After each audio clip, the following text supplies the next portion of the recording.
in preference. Since you are in rodeo. I just need to, I gotta keep that on the Yes. so, down there. Oh, okay, thank you. I'm not good with idioms. I'm sorry. That's okay. These young people like you, they come up with these, first they wear sneakers with their suits. That's what Yeah, at least I don't do that. I'm way too old. Oh, okay, okay. I'm like, I'm so sorry. Okay. Anything you want? Yeah, we'll chat. I won't keep it on the down low. But you do know that by law, we are one of the major sectors to report that. No longer. Where I'm now on notice as a trustee to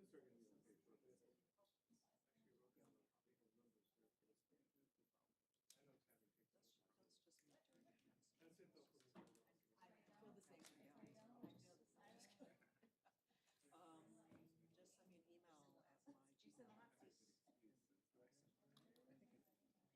That's just me during the council.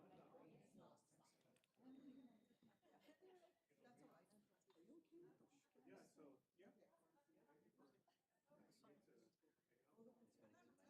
at my Gmail address. That's all right. Are you okay with the Yeah, so, yeah.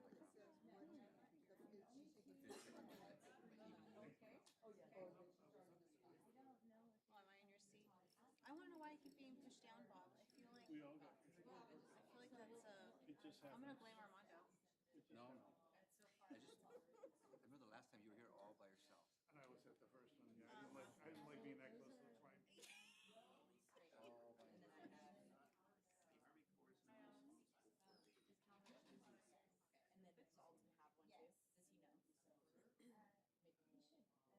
I'll tell him. It's in his just regular. Yeah. It stirs up again.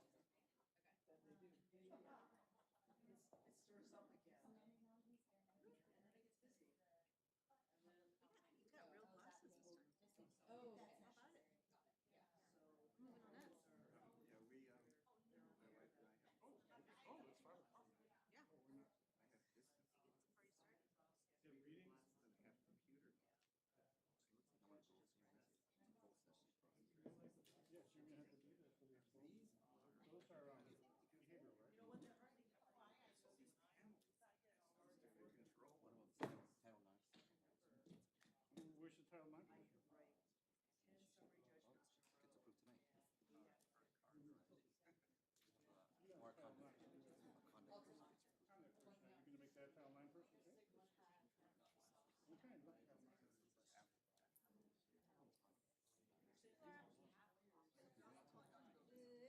Okay, look, Title IX. Yeah, and then, it kind of does it, and then mismanaged, I end up doing it. I don't want to, just try to focus. with your favorite people.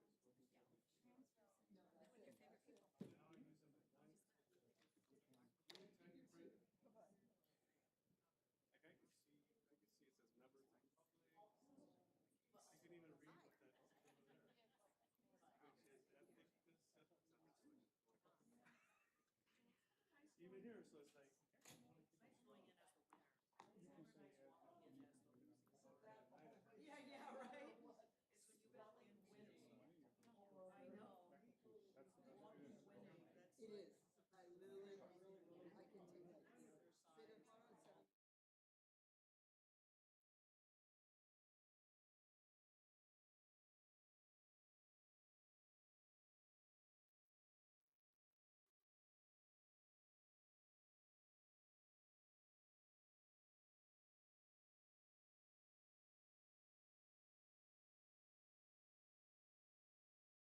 Roll call, please. Trustee Chin-Lao. Trustee Adegon. Here. Trustee Gibson. Here. Trustee Silver. Here. Trustee Kwong. Here. Trustee Liu. On his way. Trustee Wong. Here. Student Trustee Wong. And Trustee Chen Lao is excused for this first portion.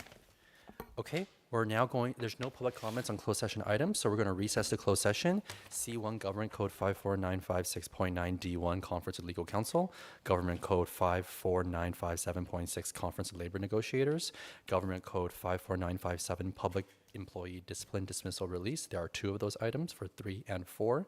Government Code Section 54956.9 D2 Conference with Legal Counsel, Anticipated Litigation, Government Code 54962 Consideration of Student Discipline. There are 2 such cases. And finally, CA Government Code 54957 Evaluation of Employee. We will return in a couple hours. Thank you.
that was one of the options, sorry. Okay.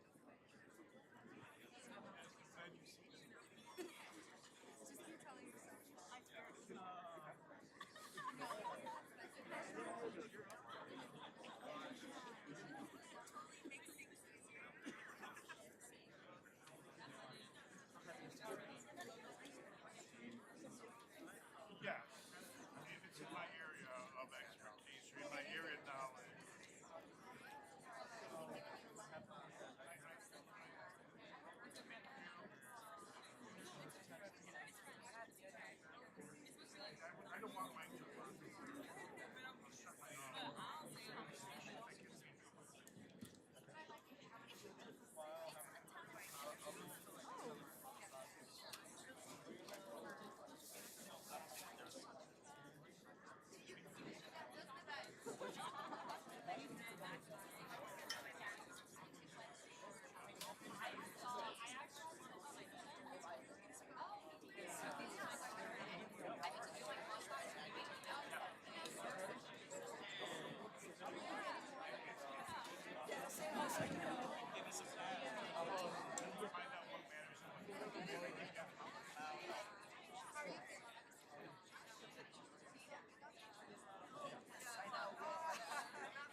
gosh, what are you talking about? Good evening, everybody. Are you? Good evening, everybody. We're going to get started. We're going to get our regular board meeting started at 7:10 p.m. Item D1, report of action in closed session. There are several items that I'm going to report on right now. For report out on closed session, item C1. In closed session, the board took action to approve a settlement agreement with the PCCFA, a copy of which is available for public inspection upon request. The vote was 6-0. Item C3, after discussion in closed session, the Board of Trustees voted to uphold the separation of employment for classified employee ID number 006-11132, effective April 17th, 2025, due to the failure to meet the requirements of the performance improvement plan and issued following an unsatisfactory performance evaluation. Item C, and that was a 6-0 vote. Item C4, the board, by a 6-0 vote, took action to approve a voluntary resignation agreement and release of all claims between the district and employee number 006433920. Item 6.5, after discussion in closed session, the Board of Trustees voted to reject the government tort claims filed by Sally Heredia and Stefan McGrew as presented to the board dated April 15th and April 30th, both 2025. And then also,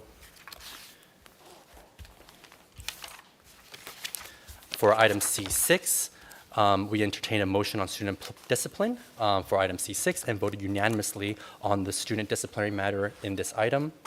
Item C7, we entertained a motion on student discipline and also voted unanimously on this item. I think that's everything. Okay, and those were our closed session items. Can we have roll call, please? Trustee Chin Lau. Here. Trustee Aragon. Present. Trustee Gibson. Here. Trustee Silver. Here. Trustee Kwong. Here. Trustee Liu. Here. Trustee Wong. Here. Student Trustee Wong. Thank you very much. Oh, 1 second. I believe our next item is the land acknowledgement, but before I ask Trustee Gibson to do the land acknowledgement, I believe we have a public comment on this item. Yes, we have one public comment from PCC alumnus D. You have 3 minutes once you begin.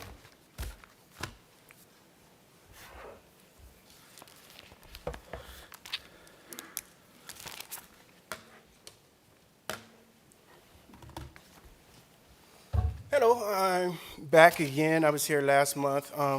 Today I wanted to present to you a concern about on your second paragraph of the land acknowledgement. You have a term, African diaspora, and I'll just read the whole paragraph for you. We also honor the legacy of the African diaspora and recognize that the United States, as we know it, was built at the often fatal expense of forcefully enslaved black people. I'm complaining about the African diaspora because that doesn't descriptively describe who those people are. And in your first paragraph, you mentioned indigenous people and you put their name. For this, the legacy of the African diaspora has no connection to the people that actually built or would have built property on this land. The correct terminology would be something more of the lines of Black American freedmen and freed women. That is, freedmen and freed women is a legal term, and those were the people who were actually freed from slavery, all right? So I would appreciate it if this line or term or phrase would be corrected to some kind of saying or word or description that solidifies our identity here on this land. So just so you know that Black Americans are not part of any African Union or Caribbean Union. We are strictly American. So if you would prefer to put African American or Black American, African diaspora has no connection to us, and they don't acknowledge us as part of the African diaspora officially. So that's all I have, and thank you. Thank you for your comment. Trustee Gibson, would you do the land acknowledgement for us, please? Pasadena City College is a learning community within the indigenous homelands of people who have been known as the Gabrielino Band of Mission Indians of the Sisquamish Village and Kish Nation, Tonight, we acknowledge the painful history of genocide and forced removal from this land on which we gather. We also honor the legacy of the African diaspora and recognize that the United States, as we know it, was built on the often fatal expense of forcefully enslaved Black people. We are indebted to their labor and the labor of many Black and brown bodies that continue to work in the shadows for our collective benefit. PCC and its faculty, staff, and students recognize that we are all simultaneously teachers, learners, and guests on these lands.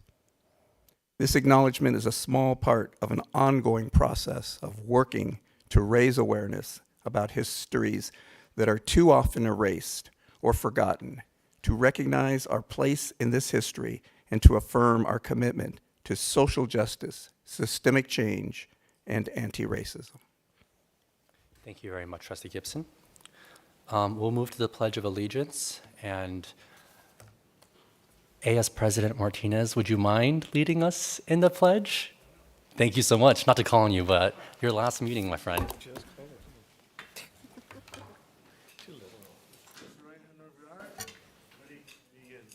I pledge allegiance to the flag of the United States of America and to the republic for which it stands, one nation, under God, indivisible, with liberty and justice for all.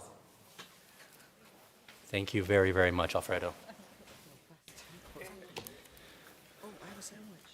Okay, next is the approval of our agenda. Can I have a motion to approve our agenda? So moved.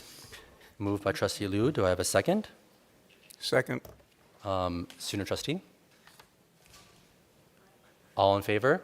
Aye. Thank you very much.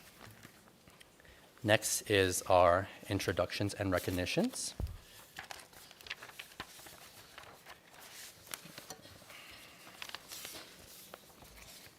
I am first pleased to recognize representatives from PCC's forensics team, please come on up, who are here to share an update on their very successful year, including the team's groundbreaking experience overseas. And we're going to be first joined by Professor Jacqueline Yu. Thank you for being here. Thank you. Take it away. Good evening, everyone. I'm Jacqueline Yu. I'm the director of the forensics team here at PCC. On behalf of our program, we want to say thank you so much to the trustees and administration for your support. We wanted to express our gratitude that with your support, our team achieved a historic milestone this year, traveling abroad to compete in South Korea for the first time in PCC's 100 years. And on top of that, for the first time, becoming international title holders, coming back with 3 international medals. In addition, I'm honored to announce that I was also selected to be a part of the International Executive Committee Board this year. Our momentum did not stop there. We continued on and tripled our success this year at Nationals, winning gold overall national team sweepstakes, as well as being named top debate school in the nation. Yay. I am so proud that this season stands as one of our most defining in the history of our program. And here with me are our students and our alumni debate coach to speak on that experience.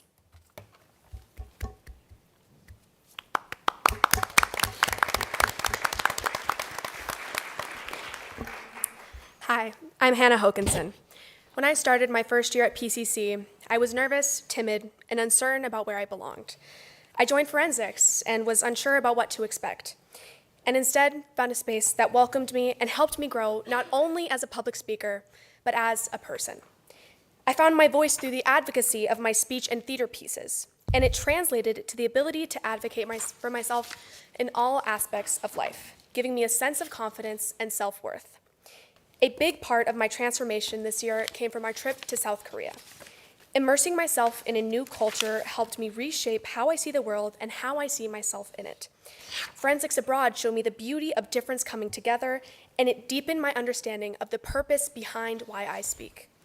I now see why both of my sisters competed for PCC Forensics, because there's truly no replacing what I gained from being a part of this team, as I wouldn't be the person I am proud to be today if it weren't for the teammates and coaches that you see next to me.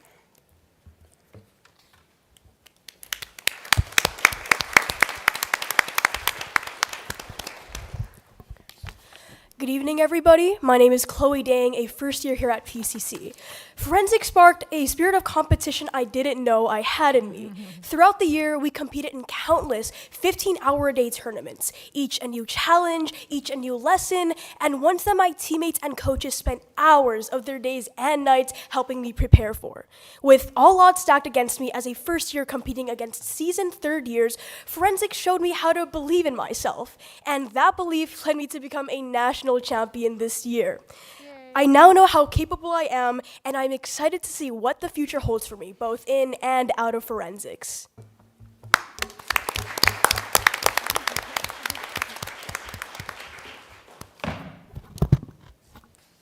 Good evening. I'm Oscar Aguia.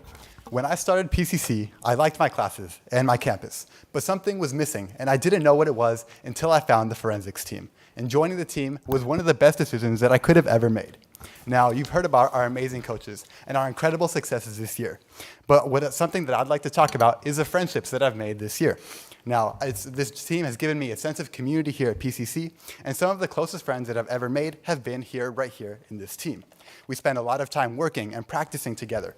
We're responsible for each other's wins, and we're there for each other after a loss. And it's really brought us together in a way that nothing else ever could. From things like board game nights late at night, scootering around Virginia, to exploring the Korean DMZ, I've experienced more in 2 semesters at PCC than most will get to experience in 2 years. And it's really just helped me find a sense of purpose and belonging here at this school. I can't overstate how thankful I am for this team and how excited I am for the future students who will get to find forensics and all it has to offer. Thank you.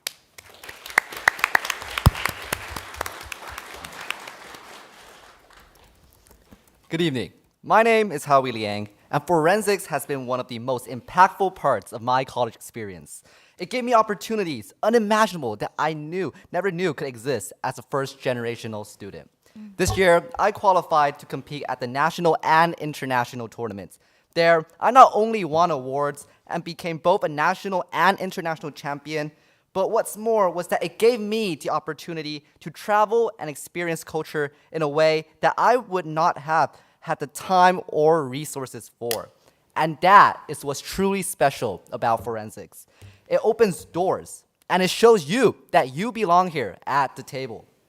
Because of forensics, I became a leader in student government and campus organizations. I speak with confidence as ROTC cadet, and it opened my door to UC Berkeley's Haas School of Business. And just to know, to our trustees and our administration, that when you support forensics, you support students like us, the successes we achieve, and the futures we create. Thank you.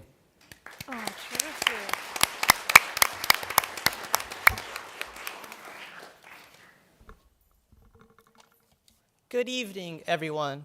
I'm Umar Salim, and just last year, I stood here presenting as part of the national team.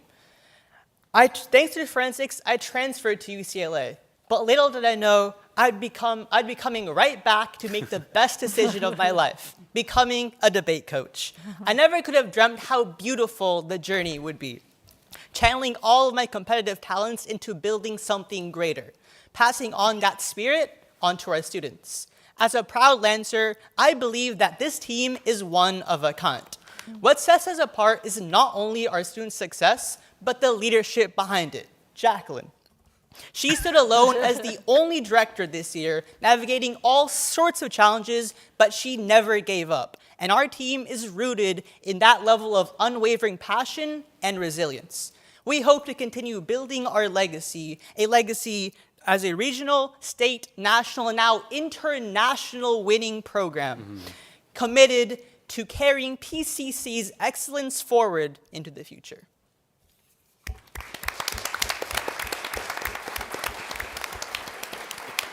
Also, as a token of our appreciation, we also got the board and administration presents from South Korea and Virginia that the team will now pass out to all of you.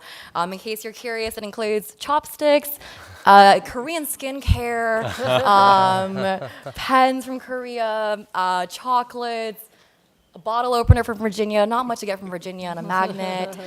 So seriously, thank you so much, everyone. This has been an incredible year, and it could not be possible without all of you. Thank you, Jacqueline. Thank you, Professor Yu. Thank you. Congratulations. Thank you. I need chopsticks. Yes, thank you. Thank you so much. Thank you. so much. Before y'all go, I know some of my colleagues may want to say a couple words, and then we would love to take a thank you. We would love to take a photo with you all before we move on to the next item. So, and then please don't forget student trustee Wong right there as well, and then trustee Chen Lao. Yes. Congratulations to the forensics team. As a former debater from Rio Hondo College, I want to say how difficult it is to achieve what you've achieved, and I am just so delighted and so thrilled to hear and to see every one of you be successful. And at the same time, I know that success isn't the outcome, but it's a journey. And it has just been tremendous to see all of you through this journey of achievement, of resilience, and we couldn't be prouder of you. And one day, I am sure one of you is going to be on this dais, being a trustee of PCC, and I look forward to that day to welcoming you onto the board. I know one of you would do it. So congratulations. Thank you, Trustee Chen Lao. Trustee Liu, and then I go to Trustee Gibson. Yeah, I just want to echo my congratulations as well. Also, as a former speech and debate alum, and my partner is a speech and debate coach too, I know how much work it takes to put together your speeches, whether or not you're doing impromptu, you're doing debating impartially, speeches to entertain. You're spending a lot of time talking to mirrors and brick walls and hanging out to get out of limbo. So I get it, and I just wanted to congratulate all of you and also thank Umar for coming back. As a former PCC alum too, I know how important it is for our alumni to come back and give back. So I want to give you a shout out, and of course to head coach you for leading a great team. I also want to note the Parley Partners made gold friendship bracelets. That's a great idea. And I think Trustee Aragon and I will be making gold friendship bracelets after this too. Trustee Gibson. Yeah, I want to share my congratulations also. It's so wonderful, your achievement. And I was very excited that you went to my birth country, South Korea, and got this great achievement. So congratulations. Trustee Aragon. So, felicidades, I will say first and foremost.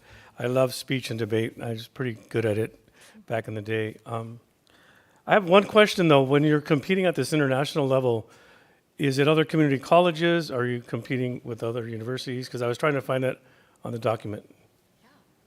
Happy to answer that. It's actually 2 years and 4 years across the nation, as well as there were some schools from Korea that competed as well. Wow. Awesome. Thank you so very much. Congratulations. You guys want to come up here and we'll take a quick photo? Thank you again. Congratulations.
Thank you. And I especially appreciate the skincare products. I hope if they're Shiseido, we're right on. Okay. Our next item is public comment on non-agenda items. This is the time and place for members of the public to address the board on items that are not on the agenda, but within the subject matter jurisdiction of the board. Under state law, comments are to be directed to the board, not to staff or other members of the public. And state law prohibits the board from discussing or acting on any issue not on the agenda. Under the board's bylaws, the meetings of the board are to be held in a civil, orderly, and respectful manner, and disrupting, disturbing, or otherwise impeding the orderly conduct of the meeting and/or physical violence or threats of violence directed towards to any person or property are expressly prohibited. The board respects that First Amendment rights apply during public comment. Speakers are also cautioned that under California law, no person is immune from liability of making intentionally false or defamatory comments regarding another person simply because those comments are made at a public meeting. In addition, personnel matters are confidential, and any persons who have complaints against employees of the district are encouraged to seek resolution of those complaints by utilizing established complaint procedures rather than orally addressing them at this meeting. The board assumes no responsibility for a speaker's liability for any intentionally false or defamatory comments the speaker may make regarding any person during the opportunity for public comment. I know that we have some great comments today, and I know we have a number of them as well. My colleagues, as you know, under our bylaws, BB 2348, we typically allow for 15 minutes for non-agenda items, but I want to make sure that we have time for all of our non-agenda items, comments, that are being made today. And so I'm going to ask us to do two things. First, at the 15-minute mark, I'm going to ask someone to make a motion to extend the time to make sure that we have enough time for our non-agenda public comments. And secondly, I would like to propose, and this would require a motion right now, that in order to accommodate all of our speakers and to make sure everyone gets time within the cap that we have in our bylaws, that we shorten our typical speaking time of 3 minutes to 2 minutes. Would someone be willing to make a motion for that? So moved. Moved by Trustee Liu. Is there a second? Second. Seconded by Trustee Silver. Any discussion on this? And so this would be allowing for 2 minutes of public comment for non-agenda items. Okay, seeing no discussion, we'll move to a vote. Student trustee, you're still voting, so student trustee? Okay, all in favor? Aye. Aye. Aye. Aye. Any opposed? Okay. Okay, so that will allow us to ensure we have enough time for all of our speakers. And so I will be tracking time. This is just for my colleagues here, just to make sure that at the 15-minute mark, we will make a motion to extend time, just so we can follow the bylaws on that front. And with that, I'll hand it over to Trustee Liu. Thank you, Mr. Chair. First public comment from Tito Altamirano. Excuse me.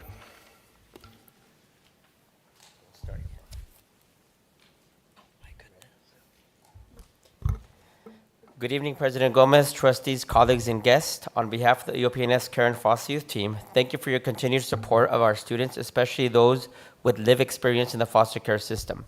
We're grateful for the resolution you'll be voting on later this evening in honor of Foster Care Awareness Month.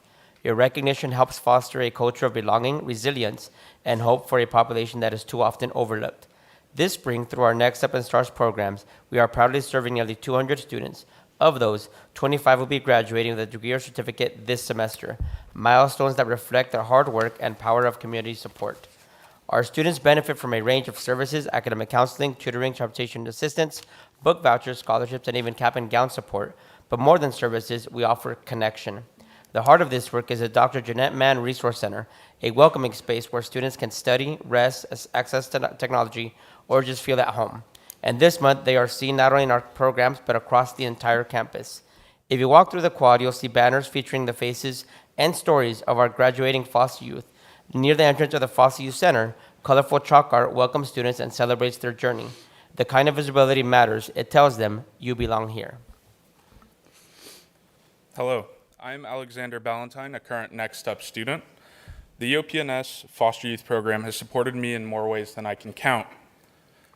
I was in foster care for 18 years, having been homeless at 18, having been through transitional housing, and finding my way back in school when I was 22. My grandmother went to PCC in the 60s, my aunt went to PCC in the 80s, and I'm back in 2025. I'm very fortunate to have the support of EOP&S and all of the services they offer, and I'm happy to say that with all of their support, I'll be transferring to UC Santa Barbara this fall, and I couldn't have done it without their support.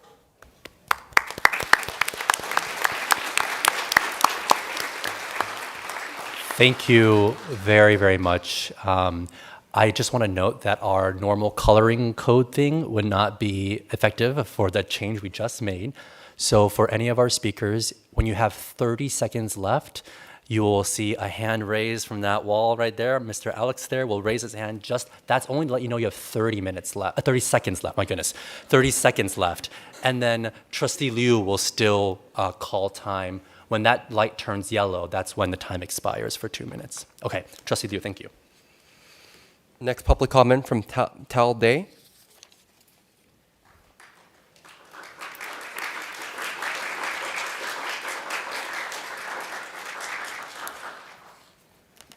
Hello, my name is Tal Day, and I'm a music student at PCC. While I do try to stay politically engaged, the major and career path that I've chosen does not overtly revolve around politics or the climate. I just want to make music. As much as I would despise it, a more oppressive government and society would still allow me to make music, which is why it's astonishing to me that I live in a time where as I toil away on my instrument, I find myself wondering how much of the world will be left to share my art with by the time I receive my bachelor's, just 4 or so years from now. And I do hope for a master's too. That is why I'm speaking in favor of an official motion, which has already been put forward by the student government to divest from oil and weapons manufacturers that threaten to take away my future and the future of all of us through massive wars and mounting climate catastrophe. Dividends earned through such investments may contribute to student resources, but there must be other equally as profitable methods of investment, equally as profitable alternative investment options that will not rob us of our futures.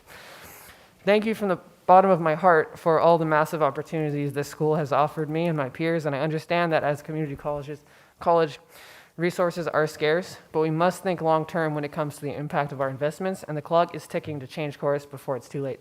Thank you so much.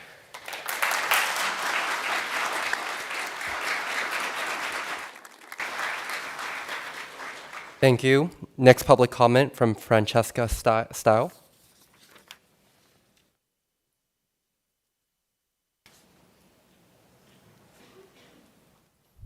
Hello.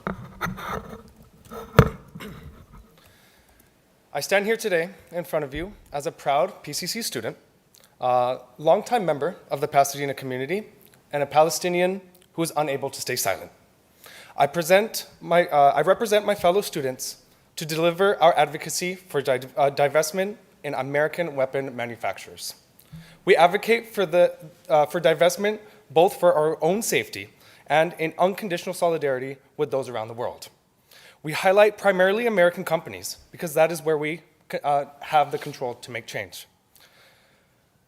Though Israel's genocide against Palestinians is undoubtedly one of the reasons we advocate for divestment, we are overall taking a broader approach in divesting from predatory profiteers as a whole, and emphasizing the many global and local effects that these companies have. I'll stop here and take a moment to highlight my appreciation, as well as my fellow students' appreciation, to Pasadena City College for creating a space for us to exercise free speech without the fear of retaliation, ensuring that our campus is free of anti-Semitism, Islamophobia, racism, and bigotry. Thank you guys very much. Not my closing statement, but thank you for the claps. Divestment is an actionable demand. And I would like to highlight this with the example of the University of San Francisco responded very positively to students demanding divestment from L3 Harris,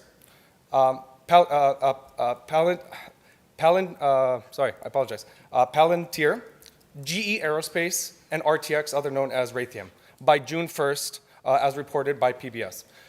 So that was amazing. Let's remember that university divestment from predatory industries is a well-respected in the United States history, as Nelson Mandela credited the UC Systems divestment from South Africa. Sorry, your time has elapsed. Thank you guys very much.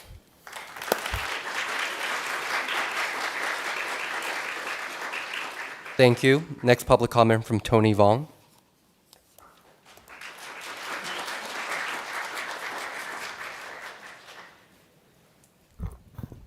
Students, professors, community members. We come here today to show our appreciation for the school's commitment to sustainability efforts. from the entrance into ASHE for decarbonization planning, as well as the decarbonization of the vehicle fleets of the college as well. However, there are much more pressing matters that needs to be attended to, especially after the Eaton fire. We have 5 years left for carrying out the city's college's promise for decarbonizing the campus by 2030. And not just that, but it's also because the divestment resolution that was passed by the student government is approaching its July 2025 deadline as well. But the question comes up of why decarbonize and why divest? With millions of dollars being found in PCC Foundation, according to the Courier, investments that were used to fund those programs in the PCC Foundation have been dedicated to the likes of Chevron, Lockheed Martin, and Raytheon as well. It's these companies that have developed weapons to Saudi Arabia, which was funded by subsidies from American tax dollars, but it's also these companies that have funded a genocide in Palestine. At the same time, 50 oil companies have been sued by the state of California for the misinformation being spread about climate change throughout the 20th century as well. And not only this, but decreased rainfall have also contributed to the likelihood of wildfires as well. And it's from this that the community of Pasadena and Altadena, our community, have recognized the climate crisis not as an abstract concept, but as a real creeping crisis in the form of the Eaton fire. So when it comes to making these plans, when it comes to making a real material solution for decarbonization and divestment, we're calling on the board to make a list of all the natural gas appliances to be replaced. Apologies, your time has elapsed. As well as divestment, or introducing a resolution for divestment as well. Thank you.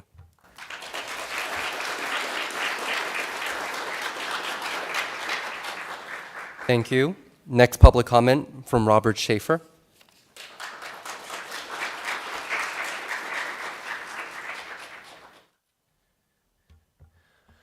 Hello, Board. My name is Robert Schaefer. I'm a PCC student. Today, I'd like to recommend that the Board take up the issue of divestment from oil and weapons companies and prepare to make a recommendation to the Foundation that the school's portfolio is cleared of these malicious corporations. This student advocacy comes from a place of love for this school and recognizing that Pasadena and PCC are admired as places of safety, tolerance, and progress. We believe a strong example, like shown by the University of San Francisco just last week, who met student demands to divest from weapons companies, can show what civic participation can look like at its best. The reasons to divest are aplenty. As we have seen in South Asia, Europe, and the Middle East, the issue of nuclear weapons and a nuclear arms race is not only a real and present danger for everyone, but it demands that as we think of our own safety in this global context, we are forced to act locally.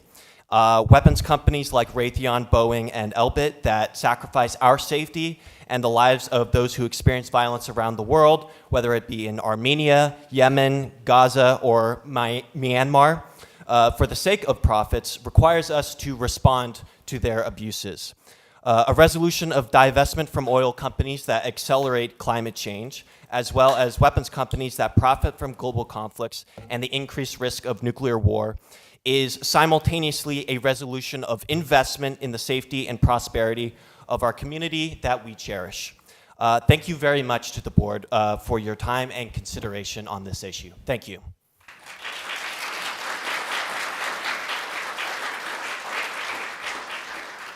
Thank you. Next public comment from Anna Kreisika.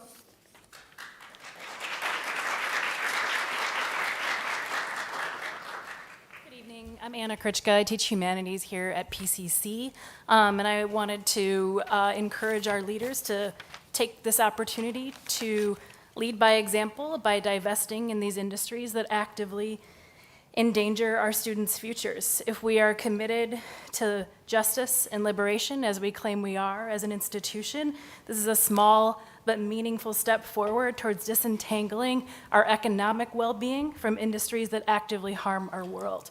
So to me, it seems like a simple decision, right, to put our money where our mouths are. So I urge the board to follow our students' leadership, follow their vision, to divest from both the arms industry and the fossil fuel industry. Thank you so much for your time.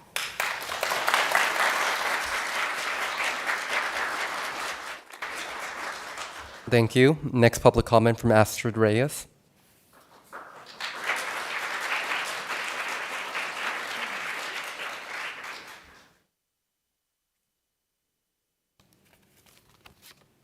Good evening. My name is Astrid Reyes, representing the Environmental Sustainability Club on campus.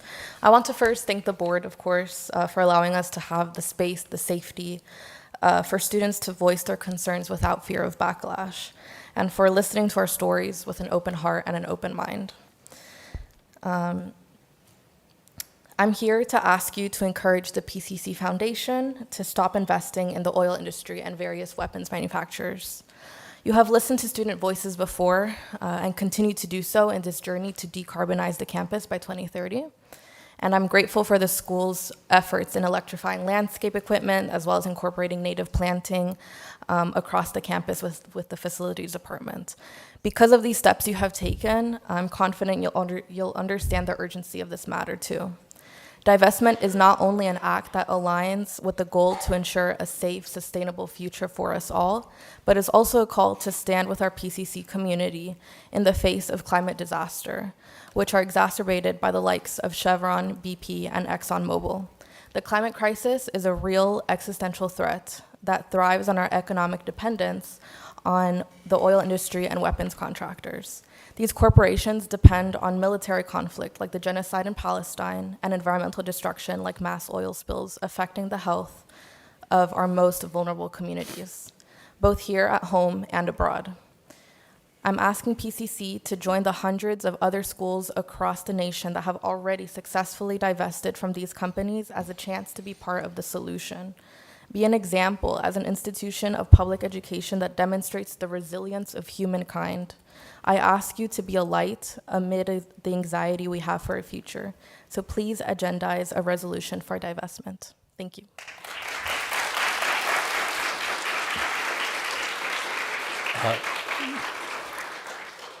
Trustee Liu, before we continue, can I have a motion to extend, how many comments do we have left? Just number numerically? We have 6 left. Okay. Can I have a motion to extend public comment on non-agenda items for 15 minutes? So moved. Moved by Trustee Aragon. Do I have a second? Second. Seconded by Trustee Liu. Any discussion? Seeing none, we'll move to a vote. Student trustee? Aye from student trustee. All in favor? Aye. Aye. That passes unanimously. Trustee Liu. Next public comment from Sophia Malik.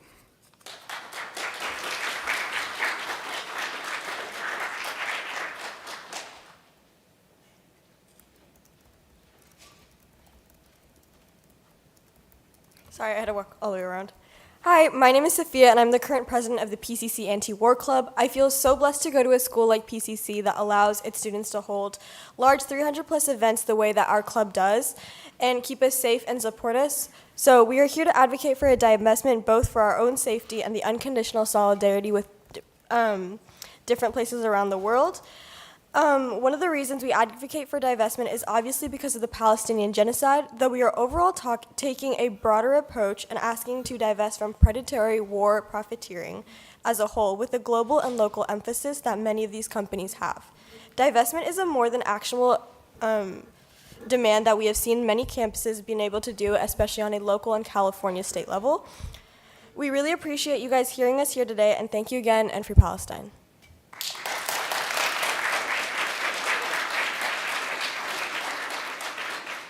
Thank you. Next public comment from Hector Agredano.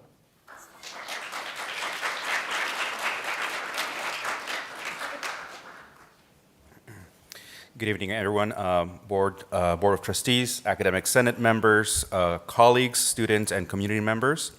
As a concerned faculty member and faculty co-advisor of the Students for Justice in Palestine Club, I urge the board to follow in the lead of these courageous PCC students as they demand that we invest in their future and that we invest in life. I am aware of the limited resources available for public education, and I know that the board and the foundation do their best to support our students. But today, our students are asking us to do better by them and for them. We urge the board to recognize the responsibility we have as an institution that graduates students in STEM, natural science, and in my case, geography, And we prepare these students for careers in environmental protection, yet our own investments are fueling the fires that destroyed our community. The request to divest from fossil fuels and weapons manufacturers follows in line with our mission to create an equity-minded learning community. And divestment is responsible and ethical. It also aligns with the school's professed values of student-first decision-making and social justice. Our values of social justice call us to defend student access to human rights, including access to shelter, food, and education. All these values are negated when the assets we hold in investment portfolios do the exact opposite. Therefore, we urge you to stand on the right side of history and do the right thing. Divest from fossil fuels and weapons, and instead, invest in our futures, invest in life. Thank you.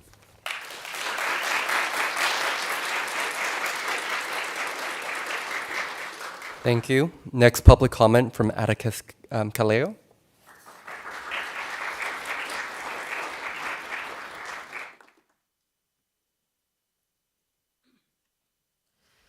Good evening. My name is Atticus Kaleo. I'm an anthropology major here at PCC and a third-year incoming transfer student.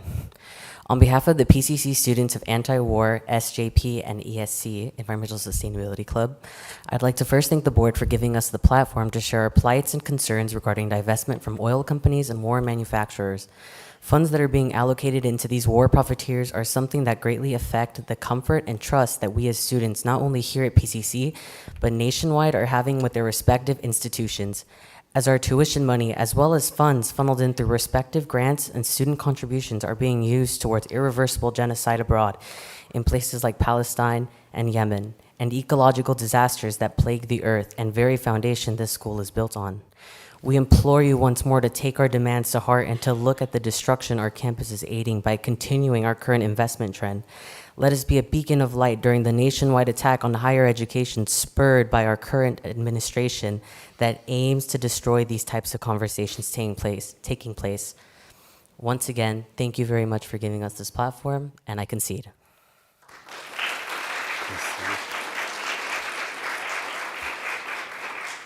Thank you. Next public comment from Eva Gonzalez.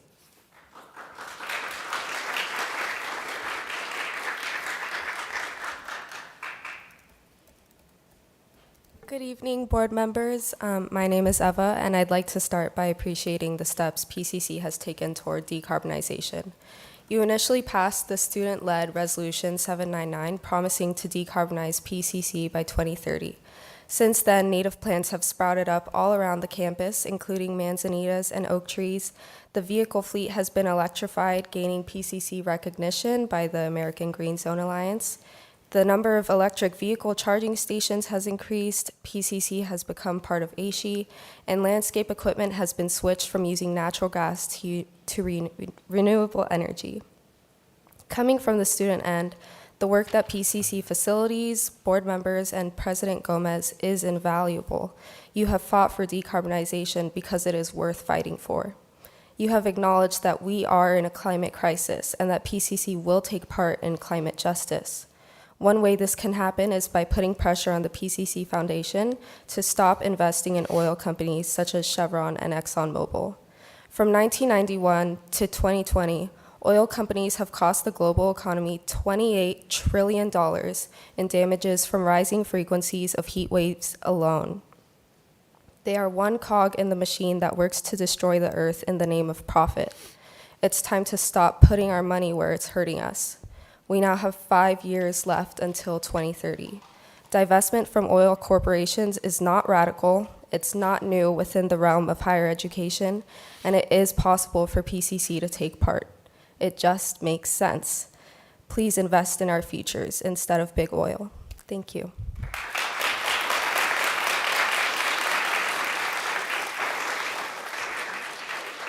Thank you. Next public comment, Giancarlo Abrihiro.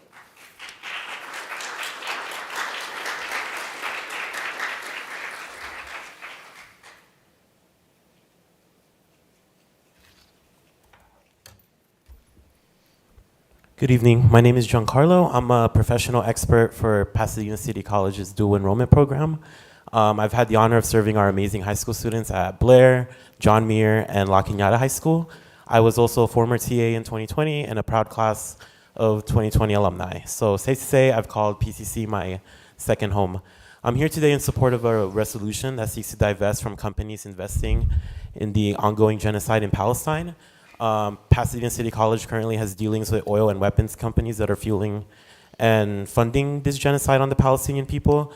I am here in opposition of that, especially after nearly 300,000 Palestinians have died or have been murdered in the Gaza Strip since 2023. Every kid that I see in Gaza, I see within the faces of my dual enrollment students that I work closely with.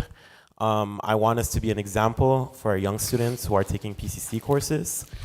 Let us tell them that we do not support occupation, we don't support apartheid and the genocide of the Palestinian people. I was trained by PCC professors like Christopher West, Robert Farrar, and Susie Ling to speak out during times of crisis. And this is one of the moments where my PCC professors taught me to speak my heart. If we are to do land acknowledgements here at PCC, let us acknowledge that Palestinians belong in the land of Palestine. Let us be a continuing example to our beautiful community of Pasadena, especially our dual enrollment students. Thank you, and free Palestine from the river to the sea.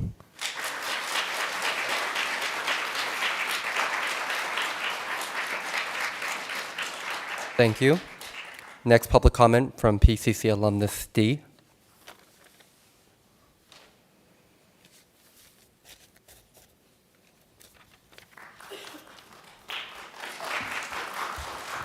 Hello again. I was here last month. I'm D. I'm a former PCC student and a former PCC employee.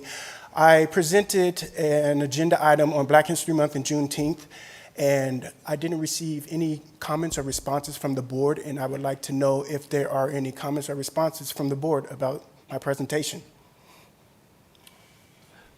During public comment, the board is not allowed to respond directly. So you can continue making your public comment if you wish. Okay. But we're not allowed to respond. Okay, so I am confused why I didn't receive any response from my agenda item from last month.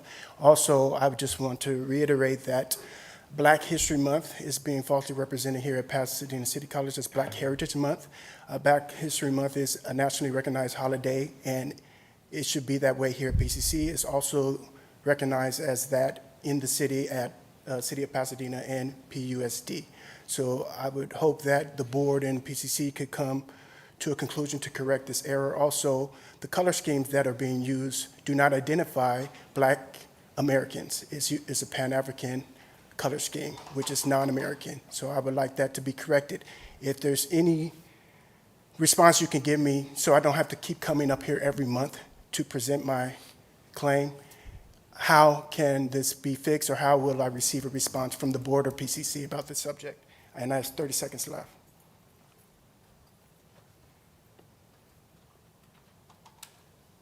Thank you for your time.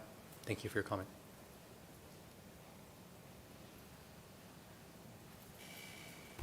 Do you have anything else to add, sir? No, I'm using my full time. Okay.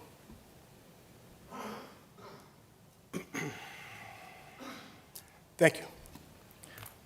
Okay, we're now, and that concludes public comments on this Thank you, agenda Trustee item. Liu. And I'd like to thank members of our community and our students who exemplified how to provide comments in a respectful manner that allows us to better engage all of you.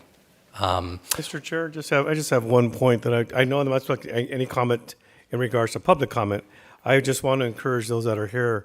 We have an agenda item that's coming up with our associated students, so I hope those that are here in the audience stick around. That's it. Okay. Our next item is D8, approval of minutes of the Board of Trustees regular business meeting, number 17, April 9, 2025. Do I have a motion to approve? Move to approve. Moved by Trustee Gibson. Do I have a second? Second. Seconded by Trustee Chen Lao. Any discussion? Seeing none, we'll move to a vote. Student trustee? Everyone else, all in favor? Aye. Aye. Aye. That passes unanimously. Thank you. Next, we're going. I just have one quick question again. Are we being heard on these mics? Because it keeps going in and out You're on my mic. So we're good? Thank you. Okay, we're now going to go to our board committees reporting out. Any committees? Trustee Liu. Thank you, Mr. Chair. The Facility Subcommittee met yesterday to go over a couple different items. Some include our Measure PCC updates, some of our facilities progress around campus. And as you can probably see if you look outside, our mirror pools have water in them. And this time not from the rain, so it's clean water. So we're making good progress there. There are oak trees planted around the mirror pool, so really excited to see the front yard of our wonderful campus fully open for everyone soon. You'll see all fellow trustees, you got this little green sheet handout. You know, as many of the students highlighted today, sustainability is one of our biggest priorities as an institution and for our subcommittee as well. So we had a pretty comprehensive discussion during our subcommittee meeting about the sustainability work that's been happening around campus. I believe Dr. Gomez might share more about it, so I won't belabor the point. But for my fellow trustees, you'll be able to see some of the exciting progress from our strategic partnerships with PWP, our metro expansion plans, our AGSA certification, and also the fact that we're going to be aiming to hire a director of sustainability and energy initiative soon to keep our foot to the fire to make sure we're really making progress on our sustainability. But that like I mentioned, was a big focus of our meeting yesterday. Thank you. Thank you. Thank you, Trustee Liu.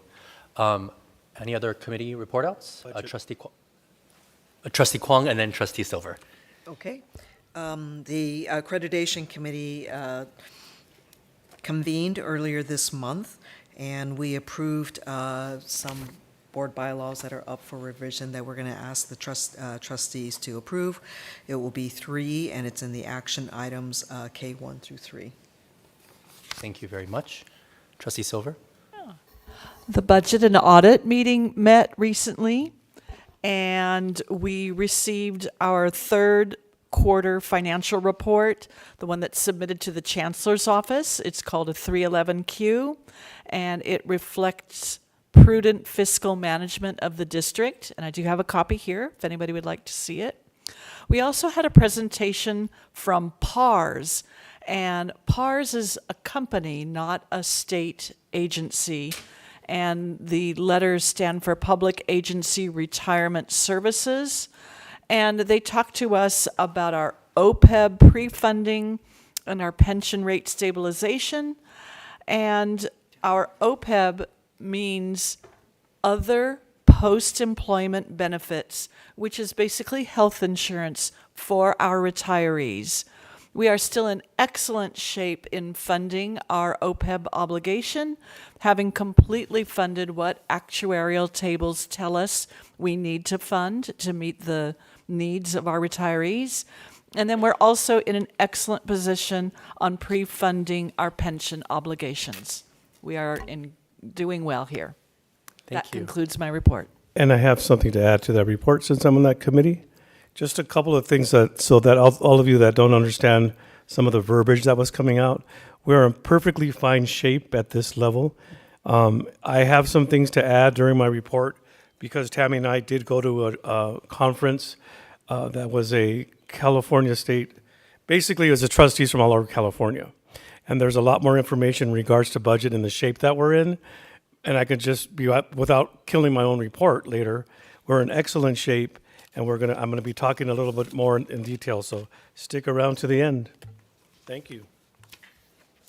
Thank you to our committee chairs. Our next items, the item that I think we're most excited for, our annual joint meeting with the associated students. Am I going to hand it off to you, President Martinez? Perfect. Good evening, everyone. I don't know how the slides will switch over here. I don't know how it would be presented on there.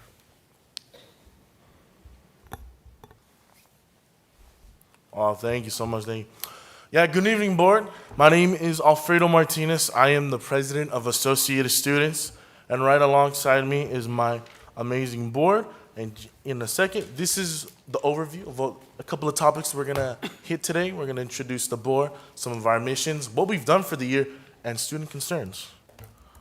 We'll first start off with Associated Students' mission and the president's statement.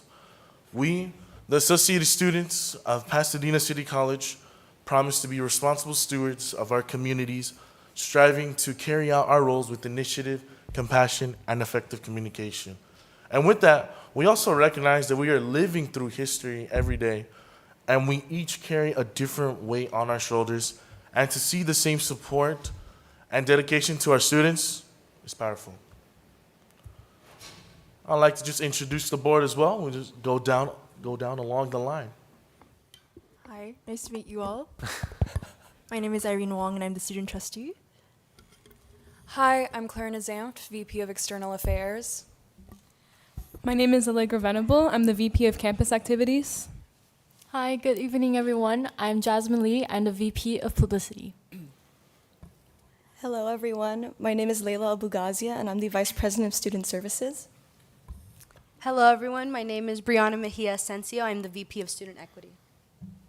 Greetings, everyone. My name is Vincent Reefer, and I am the Chief Justice. Hi, my name is Nicole Yaganova, and I'm the Vice President of Business Affairs. Thank you. Well, thank you, yeah. Now we're going to go our year at a glance, see what we've been doing for this entire year, right? I'd actually like to invite to the mic Allegra Venable and Jasmine Lee with me over here.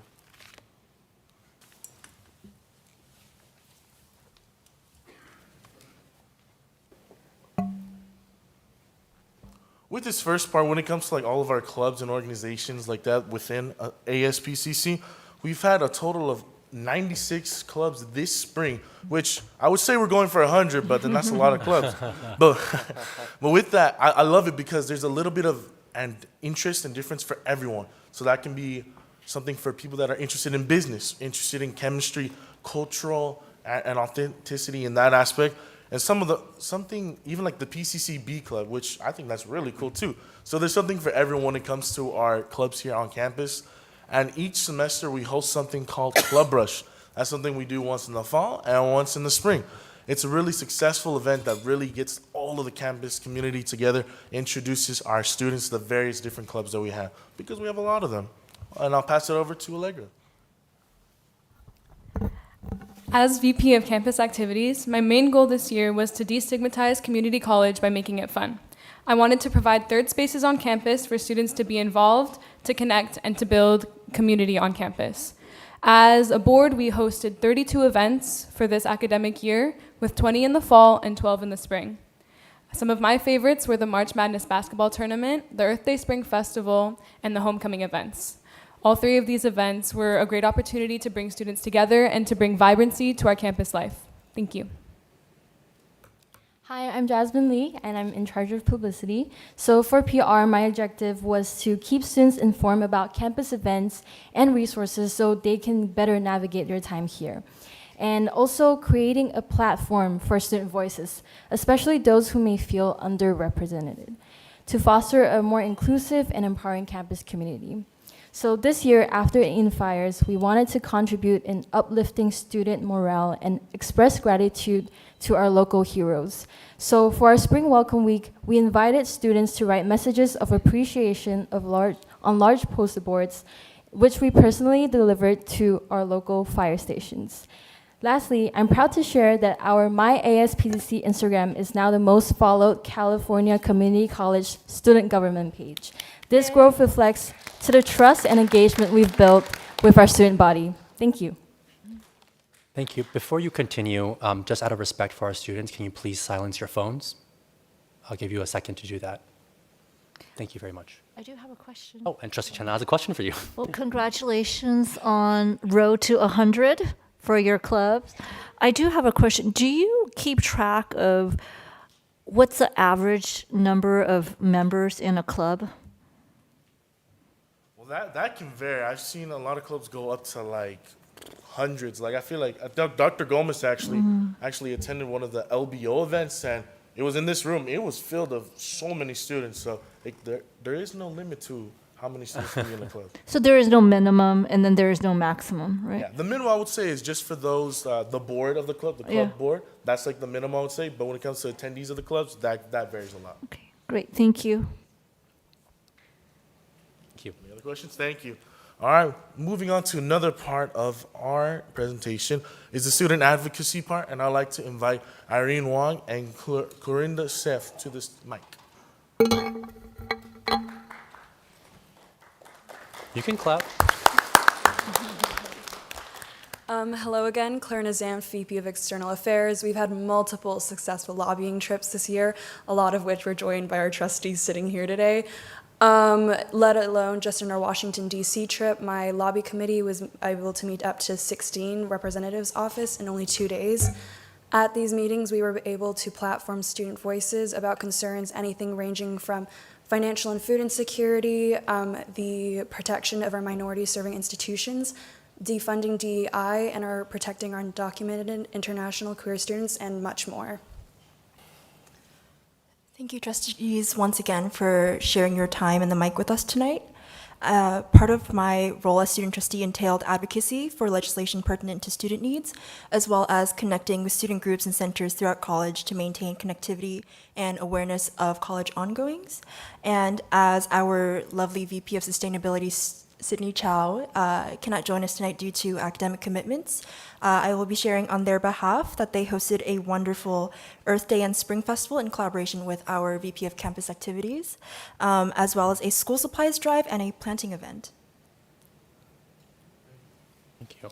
I would totally like to just say thank you to you two for leading the lobbying trips. I know how much work goes into all of that, and making sure you all have your talking points pulled together correctly, making sure that it's aligned with, I know what we're saying, and you all do some really incredible work. I've seen you, both of you actually, in action with our members of Congress, with our state legislators, and the stories that you guys tell, that the stories that you're telling representing the students that are sitting behind you make a really big difference. And those members and those legislators have told me, after our meetings, the impact that you all have in bringing your stories forward and helping them fight for our college and our community college system. So thank you to you two for that incredible voice that you all bring.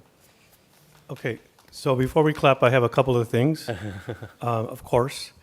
First off, you know how, as you said earlier, thank you for sharing the mic with you. This mic belongs to students also.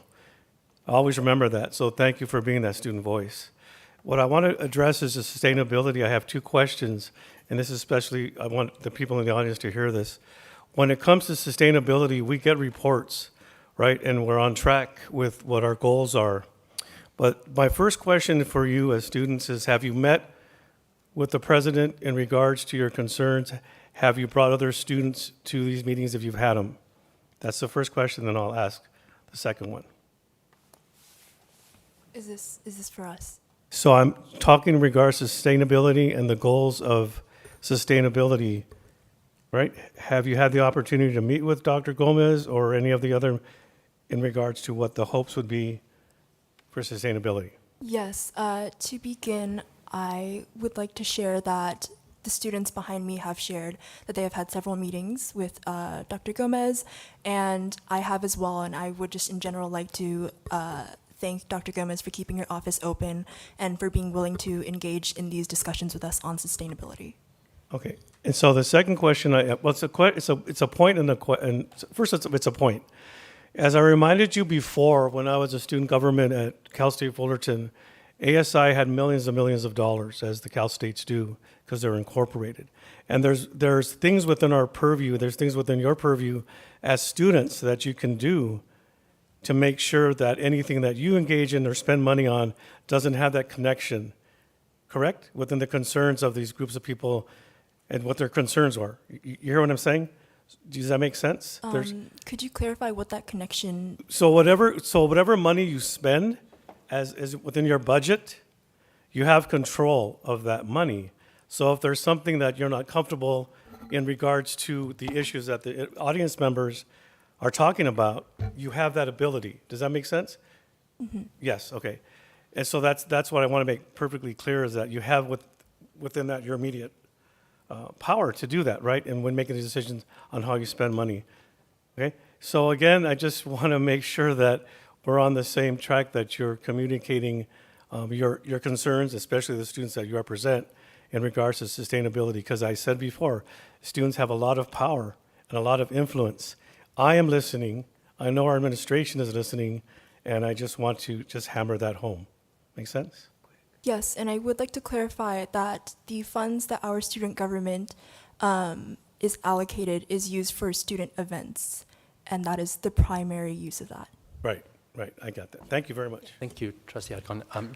Just for the flow of our meeting today, because we're going to have a lot of back and forth, please just, if folks can indicate to me, and I'll call on you just so we have an order in case multiple people want to speak, and I'll call on folks as we normally do for recognition by the chair. Thank you very much. Thank you. Please continue.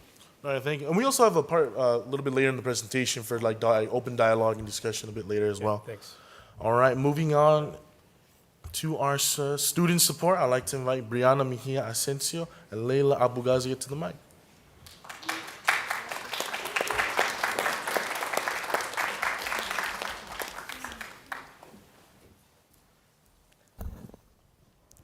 Hello, everyone. As you all know, my name is Layla, and I'm the VP of Student Services. My overall goal when approaching this position is to make pertinent information about PCC resources accessible to students. Because my position is program-heavy, the purpose of my events are to raise awareness and encourage students to utilize support services through hosting events that target a specific student need. Some notable student services events include Finals Relaxation Week, the Health and Wellness Fair, which was a resource fair in collaboration with the Student Health Center that promoted on and off-campus health services for students. Next is the Lancer Basic Needs Drive and Distribution, which was an event that was created to meet the nutritional and hygiene needs of PCC students. And lastly, we held the LARS Disability and Accessibility Awareness event, which was a collaboration with Academic Affairs and the Lancer Accessibility Resources and Services Center. And because our Vice President of Academic Affairs, Iris Lim, could not join us tonight, I will also present on her behalf. Her overall goal with the Office of Academic Affairs is to enhance student engagement with academic resources around campus, focusing on underrepresented student populations such as disabled and neurodiverse students. This was exemplified through the LARS event, where we promoted awareness around the accessibility and accommodation services that LARS offers. Some other key events from Academic Affairs are Apply with Pi and Lancer Today, Transfer Tomorrow, which encourage students to focus on their academic and transfer goals as well as better student success. All in all, it has been a great year for student support, and I would like to introduce my colleague, the Vice President of Student Equity, Brianna Mejia Asensio. Hello, everyone. This semester, an equity-minded mission guided my work. As I was serving as an advocate in different working groups and engaging in multicultural student voice projects, I incorporated student voice into most of what I did. The events that powerfully reflected this year's equity mission were Leave Your Worries Behind, which fostered healing and community support from the Eaton fires. And another event that critically aligned with our mission was in collaboration with Queer Alliance, in Pink Pony Prom, a joyful and affirming space that will be created to uplift our students, and in Rising Scrutiny, allowing them to show up fully and authentically as themselves. Thank you so much for your time.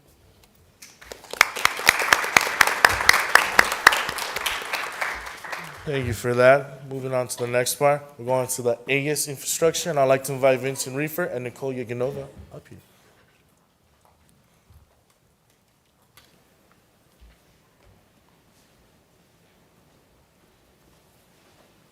Thank you for the introduction, Alfredo. As I said before, my name is Vincent Reefer. I am the Chief Justice.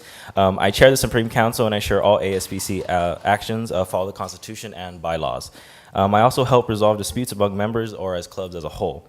While here, I also ensured equity and accountability while working with students and administration to protect due process and promote transparency. Now I'd like to hand it off to my colleague, Nicole Yaganova.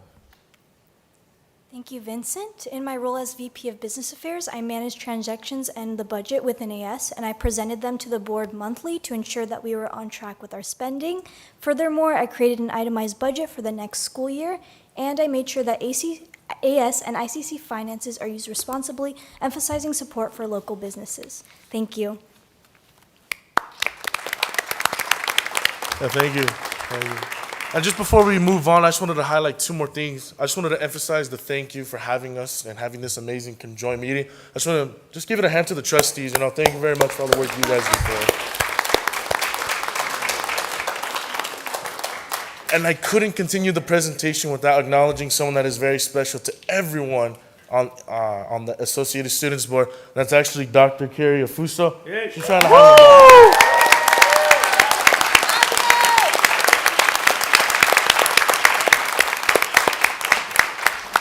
She does so much work. I don't know how one person can do everything that she does. And I'm actually going to join my colleagues over here at the table because we're going to be moving on to our student concerns. And we have 4 topics that we really wanted to highlight today, and you'll see them here.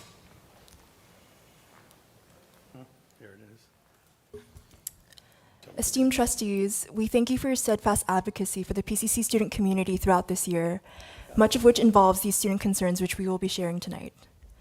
Firstly, I would like to applaud my peers for being present tonight and using your voices to advocate on the behalf of events that impact not only your community, but also on the global scale. Thank you for taking this opportunity and your right to exercise free speech.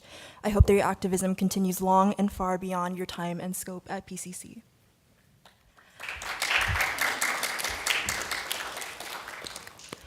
As you're aware, associated students and the student community have been longtime advocates for the efforts of divestment from oil companies and weapons contractors. As you have heard tonight, with the desire expressed by students, we would like to ask if it would be possible to have an update on this matter by the August board meeting. Yeah. We would also like to... You want me to update you right now? Feel free to. Yeah, so as some of you all know, I've been in conversations with our PCC Foundation partners on a socially responsible investment strategy.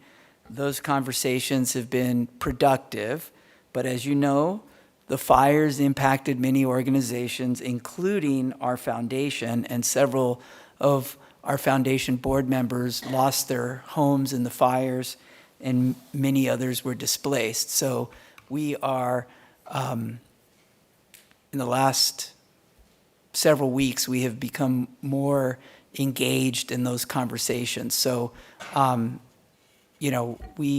met with many students at various times, and I've had conversations with them. And so I think, like I said, those conversations are going to be productive. At the end of the day, they're going to have to make that decision, but I hope that we can expedite that process. Thank you. Thank you for your response, and thank you again for advocating and putting an effort to student interests. That's much appreciated. And we would also like to thank you all for communicating an update on the college's efforts in creating a more sustainable and healthy campus. We look forward to seeing continued progress in the coming years. Thank you. Now we'll be moving on to our second part of the topics of student concerns, and that's the student safety success, and particularly for our undocumented, international, and queer communities. Hi, I'd like to thank you today, firstly, for the resolution 845. The resolution was in support of undocumented and queer students and affirming PCC as a safe learning environment. We recognize and appreciate the board's continued support to our student safety. As many of us know, our student body is facing the erasure of their identities, threat of deportation, visa revocations, and our undocumented students are being pushed further and further underground every day. We understand the result of these issues are due to larger federal matters, and there is an extent with how much the board can do. But these are the fears we've heard from our students, and we're asking today for students to be provided more protection and larger initiatives to how we can make them feel more welcome to campus moving forward. And in the coming years of this political administration, we wanted to ensure the board is mindful of the extent of stress our students are facing.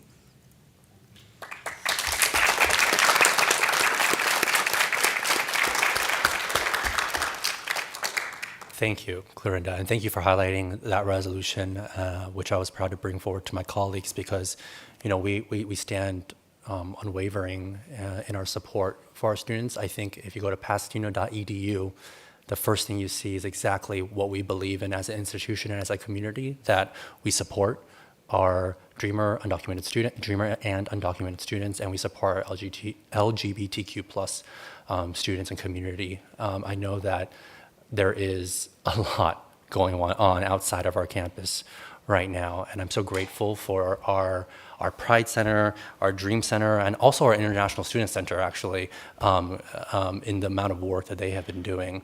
And we'll continue to support those efforts. And we look forward to continuing being in conversation with not just you all in this moment, but also with the next AS board on how we can support all of these communities in the years ahead. So thank you for saying that. I have a question. Yeah. Okay.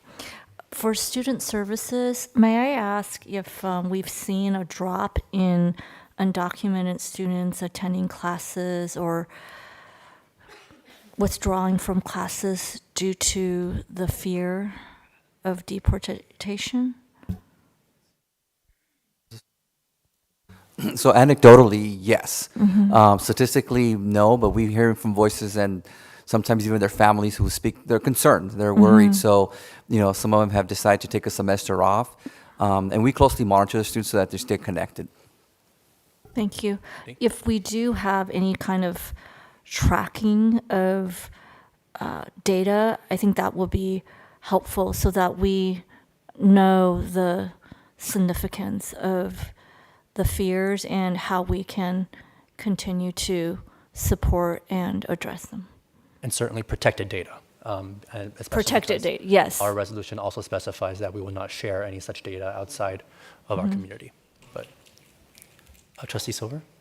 I have something to add. I was this past weekend at the California Community College Trustees and CEO conference, and we are advocating for a piece of legislation, I can't remember which state legislator's carrying it, that should a student be deported, God forbid, that they will be able to access courses at a California community college at the rate of tuition as if they were still in state.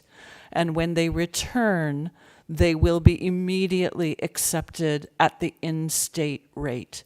So our state legislature is also very concerned about protecting our students. That would be for virtual, that would be for virtual education. Just that I believe the sponsor is Assemblymember Mike Fong, a friend of the college. It is. It is.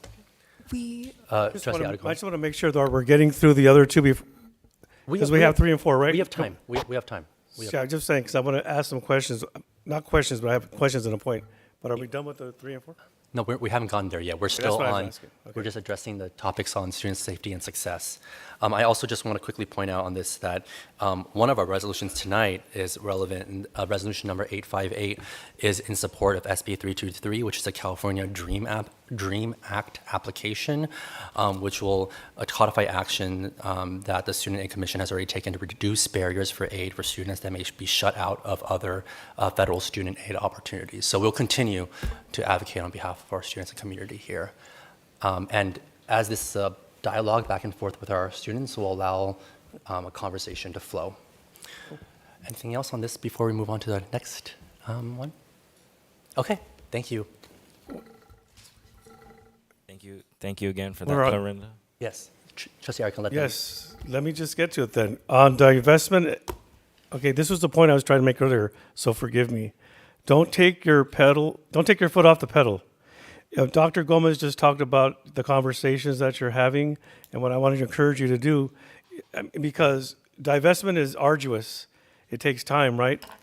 But what I'm trying to make the point of is don't give up, right? Continue to work with us as the administration and as trustees, because you definitely have me on your side when it comes to that. And I want to make that very perfectly clear. So I have 3 more years here up on this dais, so I'm in it for the long haul. So don't let me off the hook. The second thing in regards to undocumented students, I wanted to make it perfectly clear because, as Tammy stated, I was also at that conference. And California law does not get superseded by anything that the administration in Washington would put in an executive order. So it's extremely important for my students to know, for our students to know, that they are protected by the state of California and laws that, and we are perfectly, I have the notes here when it says that we are doing the right thing by our students. And I need this to be on the record, especially for our undocumented students and our queer students. There are things in place that protect our students. So please, I need to just let you know, please do not fear. I know it's hard not to get into this fear mentality. I work with students, but I just want, please communicate to the students that there's laws that supersede anything that comes out of Washington. Second, so that's it. And then we're going to get to the Board of Trustees as far as visibility and all that stuff. So I'm going to leave it like that. Thank you.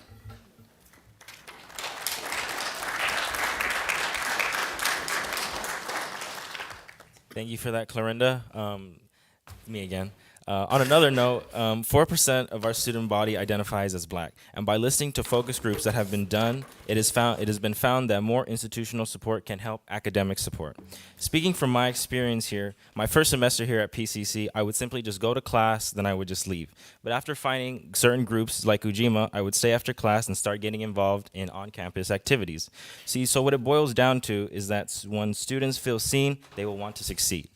Therefore, we ask that the college prioritizes supporting Black-led events that reflect our diverse student body. These events not only empower underrepresented voices, but also strengthen campus cohesion, and by creating inclusive spaces where all students feel and are valued. With more institutional support, we can foster unity, pride, and a stronger sense of belonging across the entire campus community and create new meaning to campus culture. Thank you very much.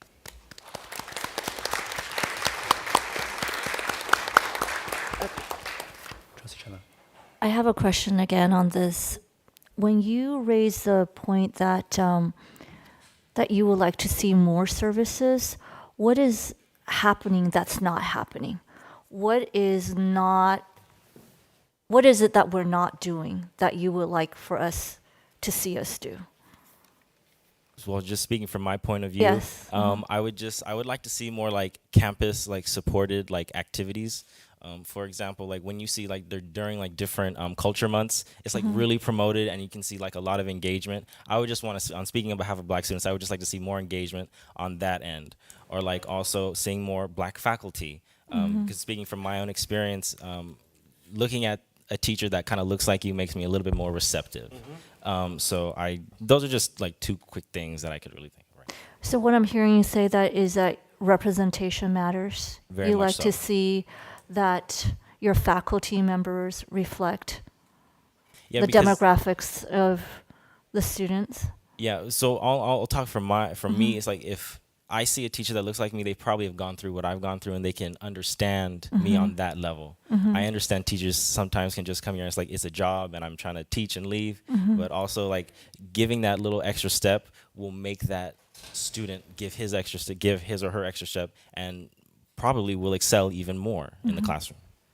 And I'm wondering if you're not seeing that here, what are some of the things that we can do here that can supplement that, right? So if you're not seeing a faculty member that looks like you or coming from your culture, are there mentors that we can have here so that you can see someone in that path, even though they may not be a faculty member? So I want to continue this dialogue along with student services because I do think that we're looking for continuous improvement, and if you're not being served in a way that is, let's say, enough for you, then it's something that we can certainly look at.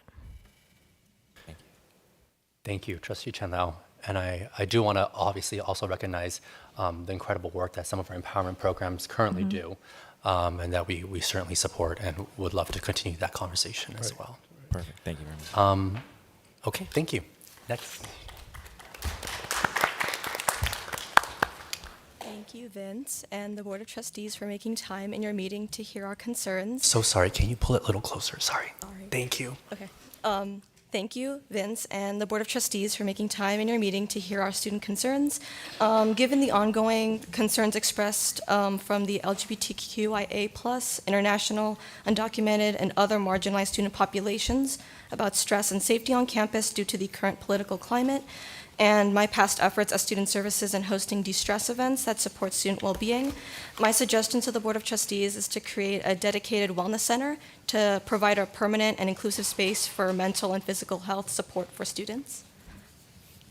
Thank you for that suggestion. That's something we can continue that conversation with you all on, with the administration, about what that might look like. And I know those de-stress events are really important, and very grateful for you all for putting those together, because I know that makes a difference, especially during stressful times during the academic year. So thank you. Thank you.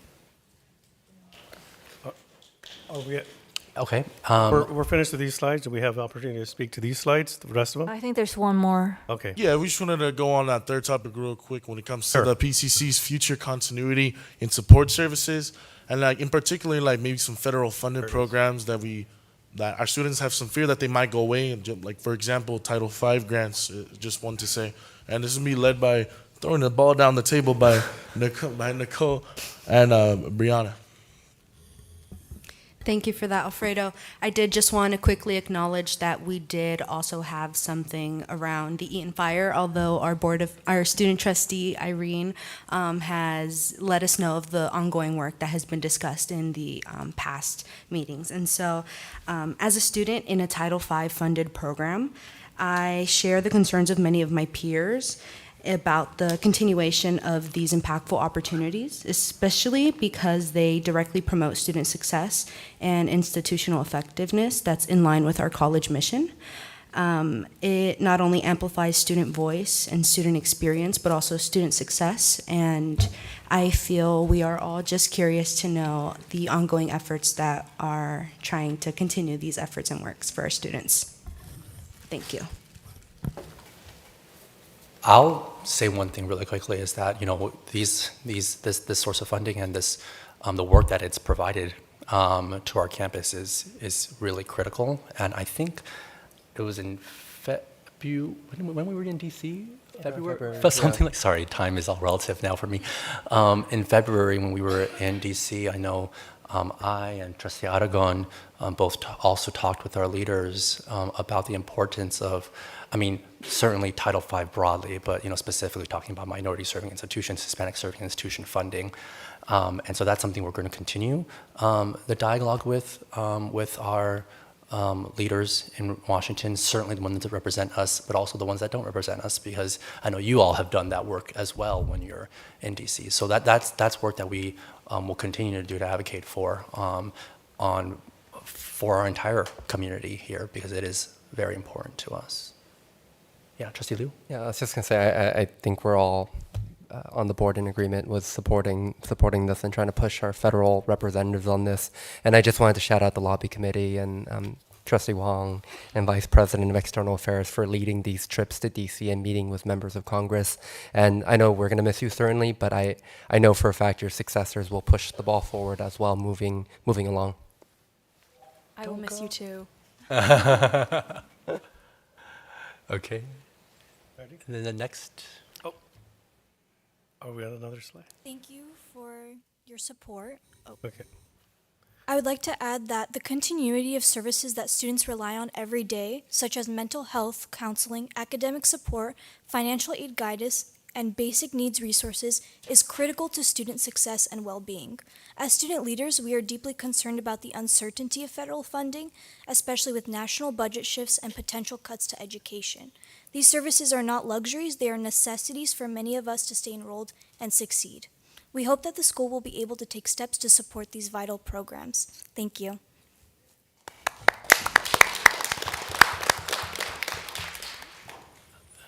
Not to speak too much, but I think you guys keep bringing up really important and vital things. One of the resolutions we have later tonight is reemphasizing our support for the federal Pell Program, as one example of the funding question, to support the federal Pell, continued support for the federal Pell Program, and to oppose any reductions or complications that any current budgetary discussions in Washington may threaten. And so those are things that we will also continue to advocate for. Also advocating in Sacramento, of course, in parallel things. But that's a very important point. Thank you. Trustee Gibson. Yeah, as Trustee Wong said, it's a vital and important issue of supporting these services. And, I want you to understand that the board, along with the administration, has been working for years to balance the needs of the campus. So, we have the academic needs of the campus that you're all aware of, and the support needs, the service needs of the campus. And so we are doing the best we can with the conditions in Sacramento and Washington to balance those needs, and we will continue. And we've made a special effort. I know several of the trustees on the dais have put a lot of energy into requesting how much success is achieved and what we can do to support the students in all their needs. And so that will continue on a monthly basis for us to review what's happening with success and the challenges and stresses of the students and how we can best support that. So we will continue over the coming year and years to pay attention to that and do the best we can to address it within the constraints that we have, and to make sure we request more help when we can get it from Sacramento and Washington. So thank you for inquiring about it. Appreciate it. We appreciate those words. Thank you. It means a lot to the board and the whole student community as a whole. And as we lead into this last conversation of the Board of Trustees visibility, and it would be led by Allegra and Jasmine. Hi. So first of all, I want to acknowledge the continuous hard work from everyone from the Board of Trustees. We recognize that most of you guys have your own jobs and time commitments outside of the Board of Trustees, and the work that all of you guys do is truly amazing. And we value the trust and strong relationship that we've built. That being said, another student concern that we'd like to touch on is the visibility of the Board of Trustees for our student body at large. We found that a lot of students don't know about the Board of Trustees or all the work that you guys do. We as AS are in a fortunate position to know who you guys are and about your work. Unfortunately, not all students have this opportunity to be informed simply due to lack of visibility. That said, we've reflected on a couple of ideas to pass on to next year's AS board to share your work and to further connect associated students and the Board of Trustees. The first of which is that we'd like to bring forth the idea of having a joint AS and Board of Trustees event, such as a large mixer or a simple coffee night. This is something that can be discussed more in full at a later date with next year's board. We just wanted to put the idea out there. Let's do it. Yeah. And another aspect that we could look into is maybe giving a bigger focus on social media visibility, since every year it's playing a bigger and bigger role on information and news. I do see that there is individual members' Instagram pages, which you guys are doing awesome at. And We're not really individually. Some of us are not boomers yet. But still so good. I see the videos popping up on my For You page. But yeah, I just wanted to put the idea out there of potentially having someone manage like maybe a Board of Trustees group Instagram page, maybe. And on top of that, we're also aware that there is a Board of Trustees organization chart on the PCC website. And so going off of that, we can also work with the next year's AS board to make a PCC handbook and include the org chart, but also include like pictures of you guys, and so that it can be more personalized, and we can put faces onto like your roles and what you do. And we could also put that into our My ASBC link tree so that these information can be more easily accessible. And is there any comments on that so far?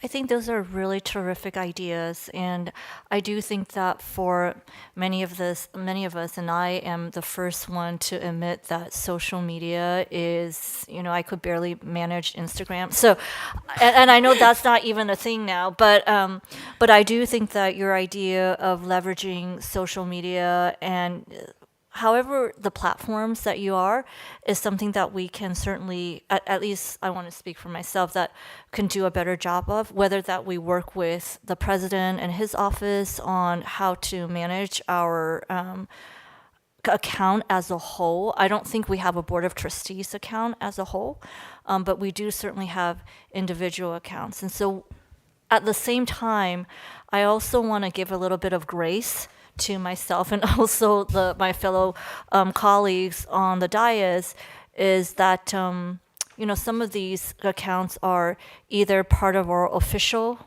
account or personal account, and if you're in a campaign, there's a campaign account. So there are many accounts that we have to manage as an individual Board of Trustees. Right. So I hope that gives you a bit of an idea of what we're grappling with from this side, and how we can, again, continuously improve to be more visible. And I really think what you're looking at is not just visibility, but engagement, right? How we can further engage with students in a meaningful way. And again, that I would defer that to the board chair and the president in how they want to work with us individually on that. Right. We'll continue the conversation on that. Trustee Liu, who is TikTok viral? Yes. I was going to say, Trustee Chen, now we can film a TikTok after this. He's the only one who's gone viral? Are you the only one on TikTok? Well, he's viral. He has how many? Can we strike that from the record? Sorry.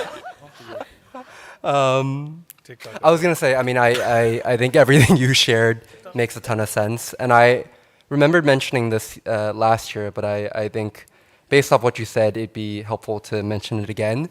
I remember being in your same position almost exactly 10 years ago as Chief Justice my year. And it kind of struck me as strange then that we were updating the Board of Trustees then about the work we did in the last year, and that these were the priorities, but also like a month later I transferred and gone away. But I came back, which I encourage all of you to do. So maybe for next year's board, we could think about maybe a mid-year check-in. I know we do have a great Associated Students President and Student Trustee that are the student voice, but maybe we could just put that as an agenda item where members of the full board come and just share an update about the work they did the first half year, and that these are the priorities they're working on the second half of the year, so we know how to support that board before their terms conclude. Thank you for your feedback. Yeah. On social media, sorry. No. Go ahead. Go ahead. On social media management, I myself understand how hard it is to manage a whole social media page. So I understand that not everyone is able to have the capacity to consistently post on social media. So another thing that we could do is also maybe collaborate. Just keep in mind to collaborate more with maybe us, and then we can tell the next year's board that maybe we could have a Board of Trustees introduction or something like that, and then we could pin it to our social media page. And so we don't have to put the work all on you guys. Yeah. Perfect. I've definitely Maybe filmed we a few can have things some with you guys. interns to work with the board. No, just kidding. I know I'm giving him a headache, but Trustee Liu. One last thing. I remember last year's board, I was able to drop by for a meeting and just say hi to the new board members.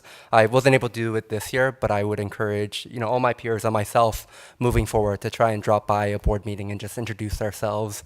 I will also give a shout out to the I think TikTok of President Martinez being hit by the box, I think. That was a great one. I rewatched that a couple times. So great social media game. That was a great one, yeah. The other suggestion that I have is that if you have events ahead of time that you could give us a heads up on, then there are things where we can clear our calendars to attend. So I think part of this is the two-way communications. If there are 2 or 3 opportunities where you say, this is, great, and we really want you here and to meet with folks, I think having some leeway with time is going to be helpful.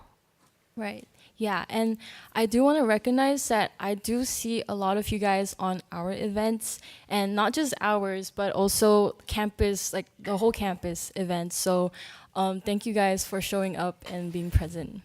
Awesome. Trustee Wong. We would also just like to acknowledge that many of our students are unable to attend these events. They may have full-time jobs during the day, and so they're only present at night when there aren't any events. So any sort of collaboration or social media presence we can collaborate on would be wonderful. And thank you for being so receptive to our suggestions. I would love to be featured on the ASPCC. Yeah. We can It's film a a lot of sitcom followers, intro for so you. I'm living for that. So Yeah. Okay, can I? Do an online meeting. Can we do? I jump mean, I in used to eventually. do coffee and tea, like we can continue that part of the discussion. Yeah, we can. Okay, I have a Trustee couple. Aragon? Yeah, please. Thank Sorry. you. So sorry. Gracias. Thank you very much. So a couple of things. Irene, we had breakfast, right? And we talked about TVs, which is transparency. Remember the other one? Transparency, visibility, and then students, right? So we had talked a little bit about having, and we've had them in the past where some of the trustees would have open forums. So we would be on campus, not to break any Brown Act laws, but a few of us would be on campus maybe a couple times maybe once each semester to have an open forum just to hear from students and the rest of the community. So I would suggest that to happen. And Irene, we also talked about maybe having a space for us on campus. So if I wanted to hold like 1 hour where I would just do a listening from any of the community, because it's not my place to be micromanaging or be giving advice to any of the departments, but just to be there to listen. So remember we talked about that, Irene, possibly having an hour. We had talked about that, and those would be really appreciated. I'm sure those would be wonderful opportunities, and those have existed in the past. But tonight we just wanted to present to you more digestible suggestions. Okay. Cool. And so if you would like to extend, above and beyond, that would be wonderful.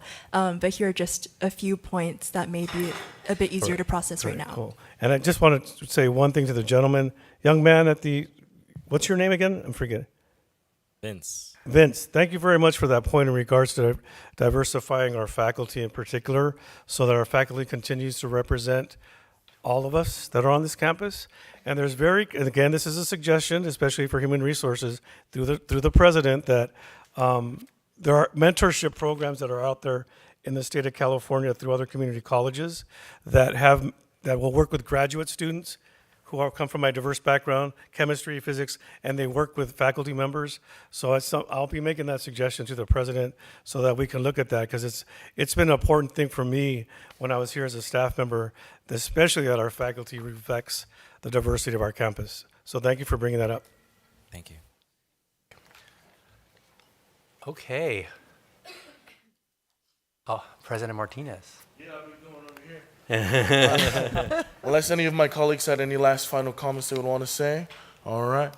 Any last comments on my left side with the trustees? All right. Well, as we come to a close with this amazing conjoined meeting, thank you again for giving us the opportunity and space to be here for the public and the PCC community as well. I just wanted to give a shout out to my fellow trustees, and one in particular who's honestly gave me a lot of growth and showed me a different side, compassion and dedication. And I actually wanted to shout out student trustee Irene Wong, which I believe this is her last meeting, and she's done a lot on both ends, not just the student government and the trustee side. So she's always wearing multiple hats. So thank you, Irene, for all the work that you've done with the trustees and for the students. And with that, we close out. That Thank is you. amazing timing, as if you read all of our minds.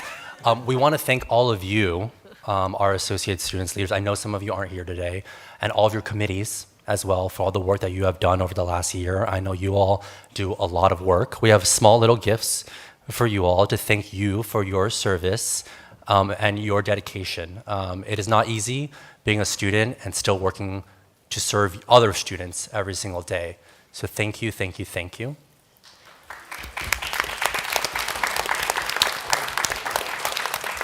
And then we also want to take a second to thank Trustee Irene Wong. If my colleagues would join me, and we're going to present you with some flowers to thank you for your service and your dedication to our.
the courier in there too.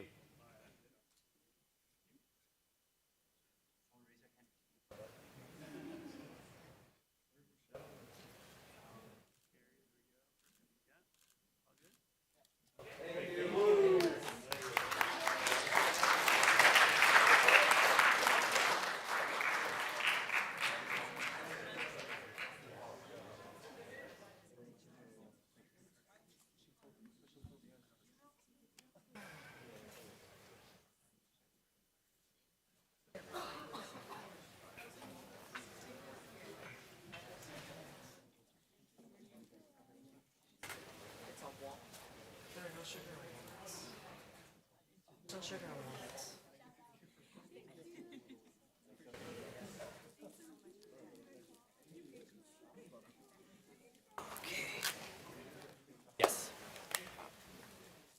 Okay. Thank you, associated students. Colleagues, I want to make two quick suggestions, and if I will do this, and I'll see if there's no objection to this. First, if there's no objection, we'll take a quick 5-minute break, because I know we need a bio break. And then, without objection, I'm going to rearrange the agenda a little bit, and we'll move our wildland fire presentation before our consent calendar, just to make sure folks don't have to wait longer in the evening. So, is there, without objection? Could that be all done in one motion? Well, I'm just doing without. I don't need a motion. If there's no objection, we'll do it. No objection. No objection. We'll come back in 5 minutes. 5 minutes. Thank you.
like I was doing interviews yesterday.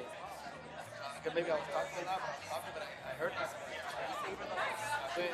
literally, more deep breaths. You're like, yeah, I'm excited. Like, damn.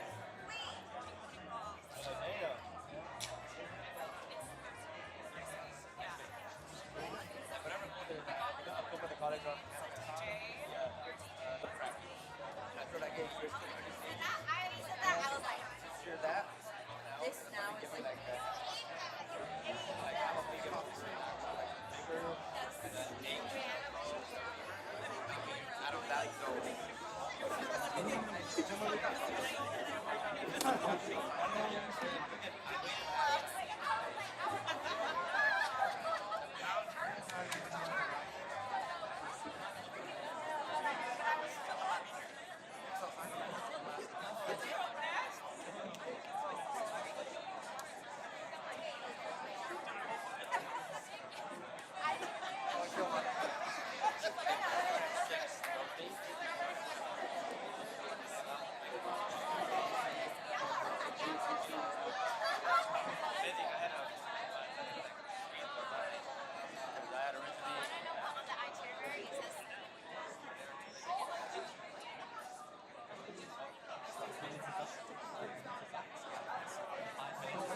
Use the gavel. Use the gavel. Are you gonna feed that now? I haven't had this one.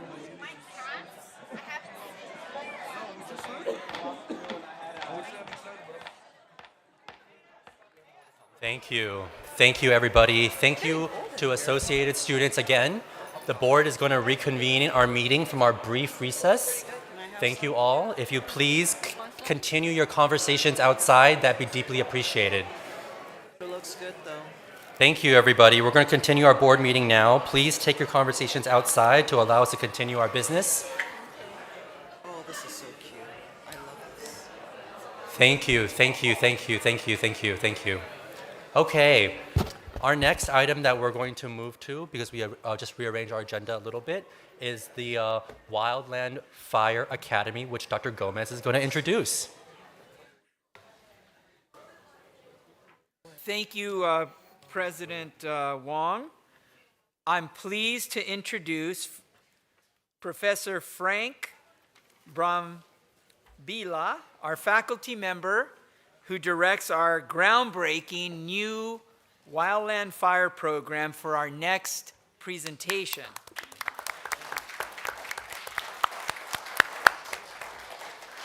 He'll be joined by students from PCC's inaugural Wildland Fire class, and they'll share highlights from the program's inaugural year. Thank you, Board of Trustees. Just kind of showing you what it's all about. We're going to have the slides play in the background here. We start off with just a thought of this imagination that's going to take place with the Academy starting. With Dean Barbosa leading our team, we have a fantastic team to make this all come together. So they actually went through pretty much a horrific 200 hours, received over 10 to 15 different certs for this actual academy. But what's better than anything else is to actually hear it from the students themselves, because I don't want to take all the glory. So I'm going to have Maddie come up and start with that. Hello, everyone. My name is Madeline Woodman. I was the class leader for the Wildland Academy 1. I came into this program from advice of my mentor so I could continue my education to help better myself for my career in fire. These programs are crucial for future up-and-coming firefighters. One of the most important things, if not the most important thing, for a program like this to be successful is to have the best instructors. Instructors like Chief Updike, along with the other amazing instructors that helped guide us through this program. Being a coach, trainer, and business owner myself, I know how having a bad leader or instructor can be detrimental to a program.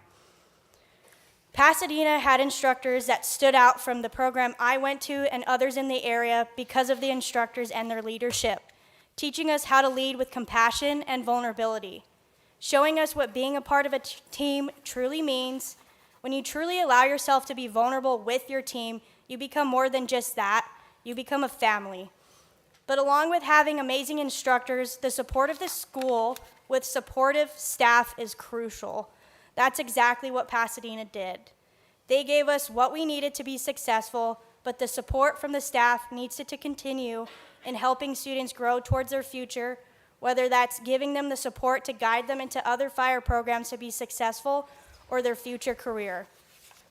This is also a pride thing. We want to have top candidates coming out of the Pasadena program. We want to say that we're coming from Pasadena and that they produce quality candidates. These programs set people up for success because they teach you how to work as a team, to have good work ethic, and to build connection for their future. Connection in this line of work is crucial. Myself, Nathan, and Evan are examples of that. All three of us are walking out of this program with a career with the Forest Service. We wouldn't have gotten these... Thank you.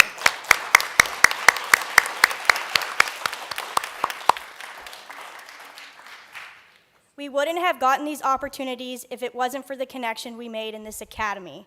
Thank you to every single person who has supported this program, because this program is paving the path for our future firefighters that this state desperately needs. And I would like to introduce one of my squad leaders, Andrew Perez.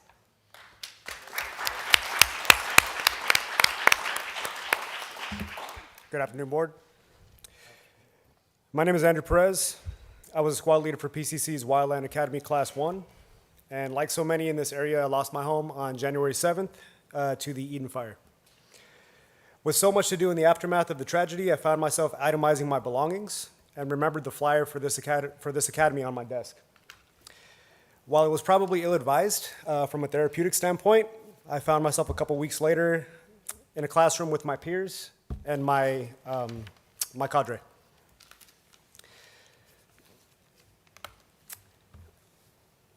Sorry.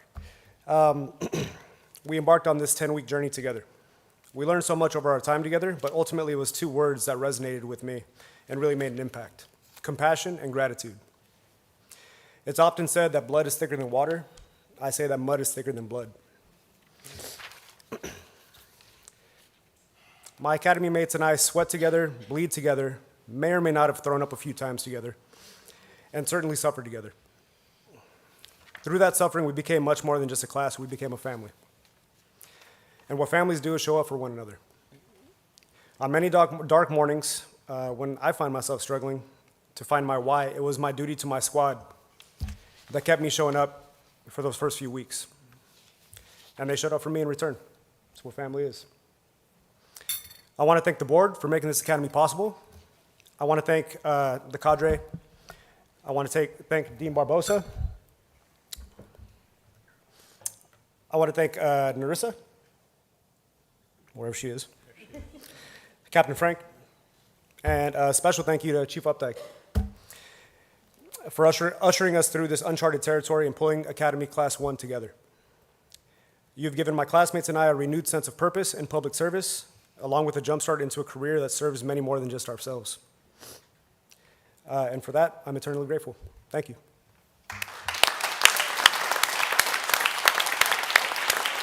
I want to introduce Cassandra Buendia. Hi, my name is Cassandra Buendia. First, I want to take a moment to say I am thankful for the opportunity and to be here as a graduate from the Wildland Fire Academy. When I first heard that the Wildland Fire Academy was being introduced into the PCC curriculum, I was ecstatic. I know right away that this was a chance of a real stepping stone towards the career I wanted to get into, my dream, basically. I knew right away that when I saw this, I wanted to become a firefighter. I'll admit, when I first started my first semester at PCC, I thought I wanted to become a doctor. My goal was to help people. But then when I enrolled into an EMT course, that experience changed everything for me. It showed me a different path, a way to still serve others, but in a more immediate, hands-on. It opened my eyes into a new world. It'll be something in me that I never felt before. Choosing this career wasn't easy. I knew it would be a challenging break into this field.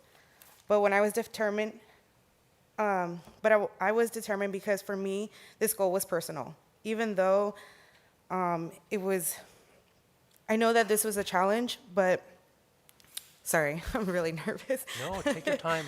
Take your time. Choosing this career wasn't easy. I knew it would be challenging to break into this field, but I was determined because the goal was personal. Even during tough times at home, when my brother was struggling with addiction, I held on to this dream. Watching someone I love go through that pain, and going through this pain, it made me even more committed. It reminded me that there are people out there facing the worst days of their lives, and I want someone to show up for them, and I wanted to be that person. Since joining the Wildland Academy, my passion for this work has grown immensely. It's more than just a career. It's a passion, and it has meaning and purpose. I feel like I'm a part of something bigger than myself. I feel like I'm a part of something special. Your support through this creating a fire academy has given me not just an education, but a direction into the career I want to go into. So I thank you for that.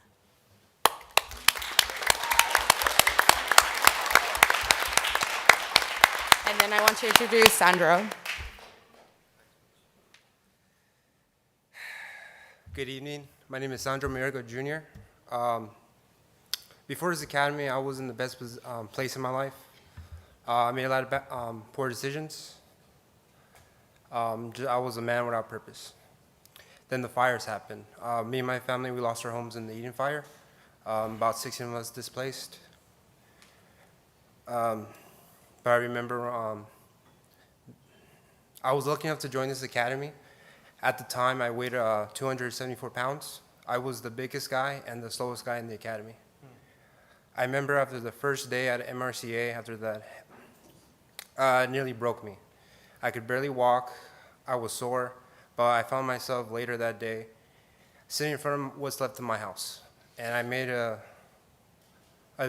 decision for myself that I want to do this. I want to be part of the solution, so something like this won't happen. I want to do my part. On the first day, I remember Chief Updike talk about accountability and integrity and compassion. He wasn't, for compassion really stuck with me. It wasn't about the feelings, about the definition, which was suffer together. And that stood with me. I didn't realize how much it affected me until throughout the academy. One of the exercises we did were duck walks. And this was due to time. It's essentially you're in a squatting position, swinging a chainsaw to as low as you can, moving forward to clear a path. Our exercise was doing duck walks from the MRC fire station fence to their workstation. And after, it was physically demanding. After I was on my third time doing it, I was one of the last ones to finish. And I remember Thaddeus and Andrew one last guy just swinging their chainsaws, going as fast as they can, a lot of heart. And I was the last one to finish, and Chief Updike came behind me, patted me on the back, said, "Hey, you did a good job, Just walk the chainsaw up to the workshop, you did good, You're a bigger guy, the steps are harder for you." And I told him, no, I saw my squad leader, Andrew, and Thaddeus go through it, I want to suffer with them too, This academy changed my life. I found purpose, and I'm looking forward to seeing them on the field and fighting fire. Thank you for the opportunity.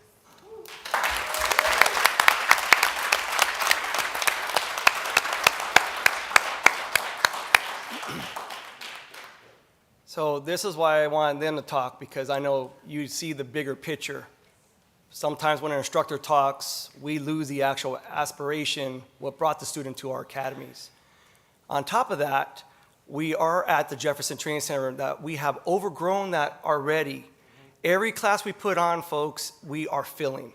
Matter of fact, I have 24 people already contacting us saying, when is the next academy? We hear you have the best instructors, and that is the best feeling ever as a main instructor here. So with that, I don't want to take too much more of your time, but we do have a gift for you, a challenge coin that the actual cadets got on graduation. And of course, that is also part of a family from firefighting. So you are part of our family now. So we are going to be showing you our appreciation for your backing and everything else. And it's all about encourage, integrity, everything, professionalism. That's what a challenge coin stands for in the fire career. Thank you very much.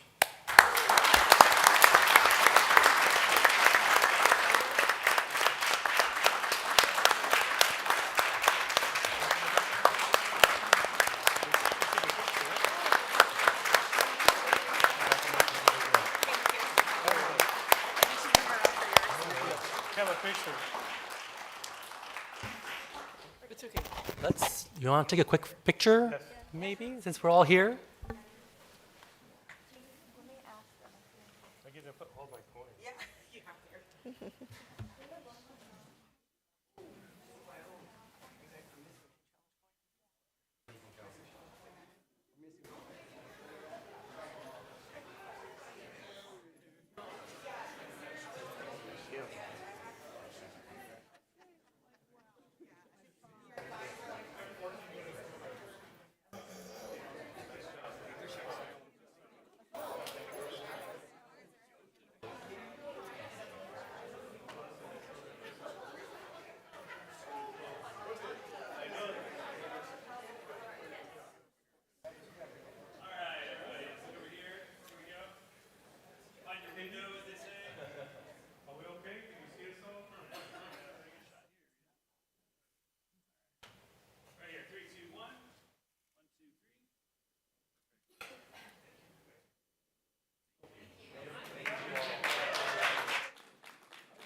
Fucking exhausted. We're not done yet. We still have all of our action items. Oh, wow. Thank you. Thank you again for you all for coming I'm gonna ask and it. for the work and your dedication. Thank you for your dedication Right. as public servants. It is an immeasurable impact on our own communities. So thank you, and thank you for sharing your stories. We deeply appreciate taking a moment to elevate the critical work that you guys have done and will be doing. So thank you again. Oh, Trustee go ahead. Gibson, No. and then Trustee Aragon. Yeah, I was so pleased to be there and watch the graduation of the first Academy class. And I was, it's a great compliment to all of the students, all the graduates, and all the instructors involved. It was wonderful. The captain was there, chief was there, Dean Barbosa was there, and to see the professionalism and dedication of the graduating class, their precision and their exactness on how they did that graduation was fully impressive. Thank you very much for all that you've done. Thank you. Trustee Aragon.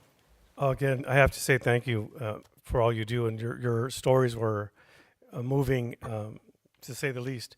But I have a couple of questions as I pulled up the certificate itself, and I just want to clarify something.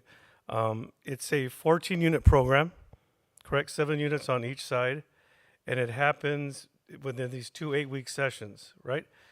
So it's a standalone certificate program, right? It's a standalone cert. Because I remember back in the day, certificates could be coupled with an AS degree, or is that still the case? What was that? Count towards the associate degree for the Okay. certificate. Yeah. Okay, and then is the goal then for them to be hired after, in an academy? Is that? Yes. Or then to go to a? So as they've shared, some of them have already been hired. And it's my understanding we had one hired even before the academy had ended. Oh, wow. Okay. Yes, so that is the goal. Perfect. Thank you very much. Thank you, Trustee Aragon. Trustee Chen Lao. I'd then like Trustee to take this opportunity to ask my colleagues to join me in taking one of your classes, in going through one of the training courses so that we know what that is. And I like for the strongest that survives that to get the challenge coin. Don't just give us a challenge coin, make us earn the challenge coin, right? So Make us do the duck walk. yeah, so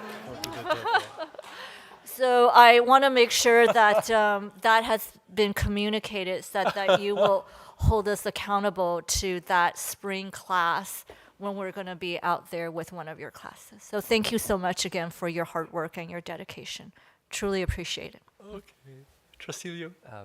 Dr. Gomez can say that I'm not lying when I wrote down duck walk on my notepad. I agree with Trustee Chen Lao. Just no photos when we come to. I just want to echo what my colleague said. I just think it's so inspiring. I just hearing about the program and the people in it was already incredibly impressive.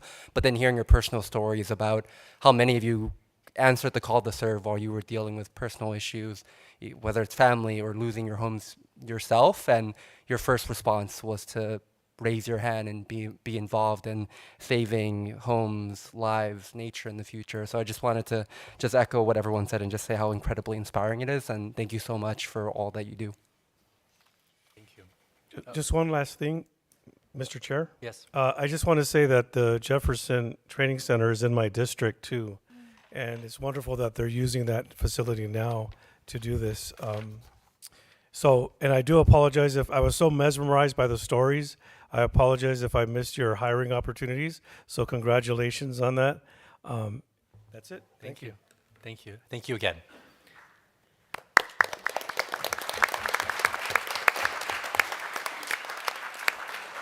Okay, we're going to now move back to our the agenda. We're going to go to our combined consent calendar, items G1 through I-24. Do I have a motion to approve the consent calendar? So moved. Moved by Trustee Liu. Do I have a second? Seconded by Student Trustee Wong. Thank you, Student Trustee Wong.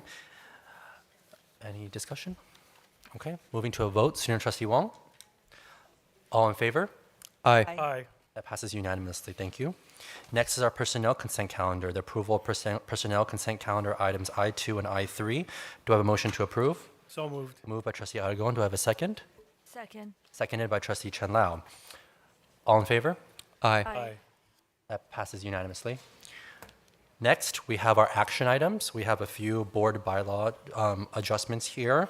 BB 2305, BB 2345, BB 2350. We take them together? Would you like to make a motion for that? Move to take K1, 2, and 3 together. Okay, Trustee Chen Lao moves to take these three items together. Do I have a second? Second, oh, don't be fast. Second by Trustee Liu. Any discussion on these items? No discussion on these items? 1, 2, 3, correct? Yes, 1, 2, And 3. our organizational meeting is now being moved to December. December. Based I just on wanna the clarify that. recommendation from our policy committee. Thank you. And I would like to thank Trustee Kwan for chairing this accreditation and policy committee to continuing to review this diligently so that we can be, we can align with best practices. Thank you. You're welcome. Okay, then we'll move to a vote. If you see no further discussion, Student Trustee? Aye. All in favor? Aye. Aye. Aye. That passes unanimously. Thank you. I'm now- Next is Resolution 851 in recognition of next month as LGBTQ plus Pride Month. Can we take this all in one? Well, I would, Anyone can make a motion. I'd like to make a motion that items number K4 to K13 be taken in one motion. Oh, Was it, I think that it's. well, to K13, I think there's. K12. can we do, if you don't mind, an 12. amendment to that? Can we at least Excuse me. break it? There's a comment on K6. We do have a public comment. Yeah, K6. On which, okay. K6. So can we, let's do this. Can we do a motion for 4, 5, 6, 7, and then we'll hear the comment? I don't want to shortchange. 4, 5, 6, Yeah. 7. I'll Can take we do a that first? Yes. Okay. Yes. So- Motion Second. to approve. Moved by Trustee Kwong, seconded by Trustee Chen Lao. Before we go to discussion, let's hear the public comment on K6. And I know you all have been waiting very patiently. Yes. It is time. Thank you. Yes, we have a public comment on this agenda item from Linda Lam. That's the last one.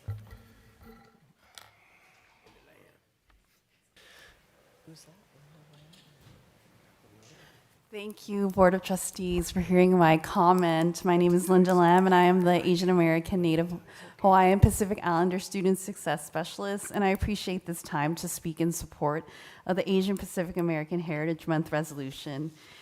Thank you to the Board of Trustees for your support and leadership in serving our APITA students and all of our students. I want to recognize what a momentous time for Pasadena City College to have 5 of the 7 elected trustees who identify as APITA.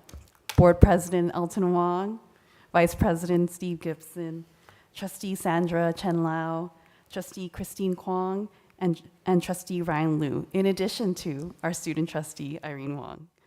Your leadership paves the way for the college to create impact on our student lives. And critical to the work in supporting our APITA students is the foundation and ongoing efforts by the Coalition for Asian Pacific Employees. Our college and CAPE's leadership has created the structures for me to be successful in my role. And I'd like to recognize our CAPE members that are here today.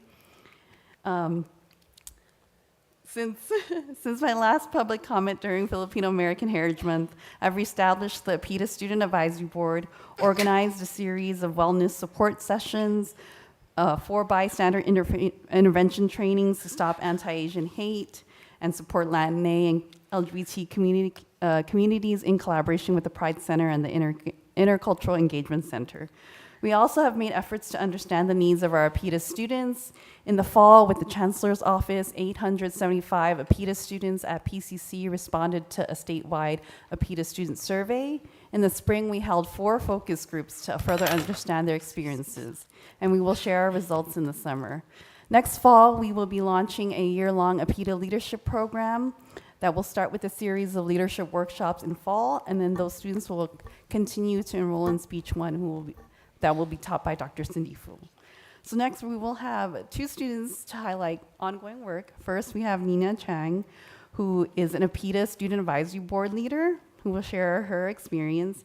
And then after that, we'll have Minfong Matt Za and his team will highlight the efforts to support ongoing relief efforts after the Myanmar earthquake. Thank you. I'm going to make a quick adjustment. Let's end the public comment really quickly, and I would like to just recognize you all on this item to speak, so we have a little bit more flexibility here. So I'm going to invite you to continue your conversation. Hi guys, what a night, right? We're gonna push through it, guys. Come on, drink more coffee. I don't know. Thank you, Linda, for introducing me. I'd like to just to say that how wonderful of an opportunity this truly is. And I've been with Linda practically since fall, restarting the APITA Student Advisory, and it has grown so much. Literally, day by day, it's like watching a child grow. And I feel like it's been echoed so many times throughout this night that we are a part of something bigger than ourselves. And I truly feel that, when I see my students and I hear the stories about their lives and the diverse experiences our community has faced, it truly feels that our student advisory and its importance cannot be understated. And I also want to echo that APITA Student Advisory also stands on the shoulders of AKIPO and Black Council. And so I would like to take my time here to state how wonderful of an experience this advisory has been and the importance of student leadership and having student voices on campuses and in our institutions. And some things that I would like to spotlight is the opportunities I've been given because of this position, such as the Asian Pacific Americans in Higher Education Academic Conference that many of us, Carrie, Quay, Linda, and Dr. Ricardo attended. Hey. And it's been literally life-changing. And my hope is that I'm not going to be the first and I'm not going to be the last student, the PCC student that goes there, okay? I want to see PCC represented in so many different ways, and I want us to do more outreach and show students that, like what Vince said from ASVCC, he said, when we are seen, we feel like we can achieve. Yep. So I want to... Thank you. Yeah. And then I would also like to take time to acknowledge our Burmese student population, and I'd like to introduce Min and his team from Kaosai. Thank you.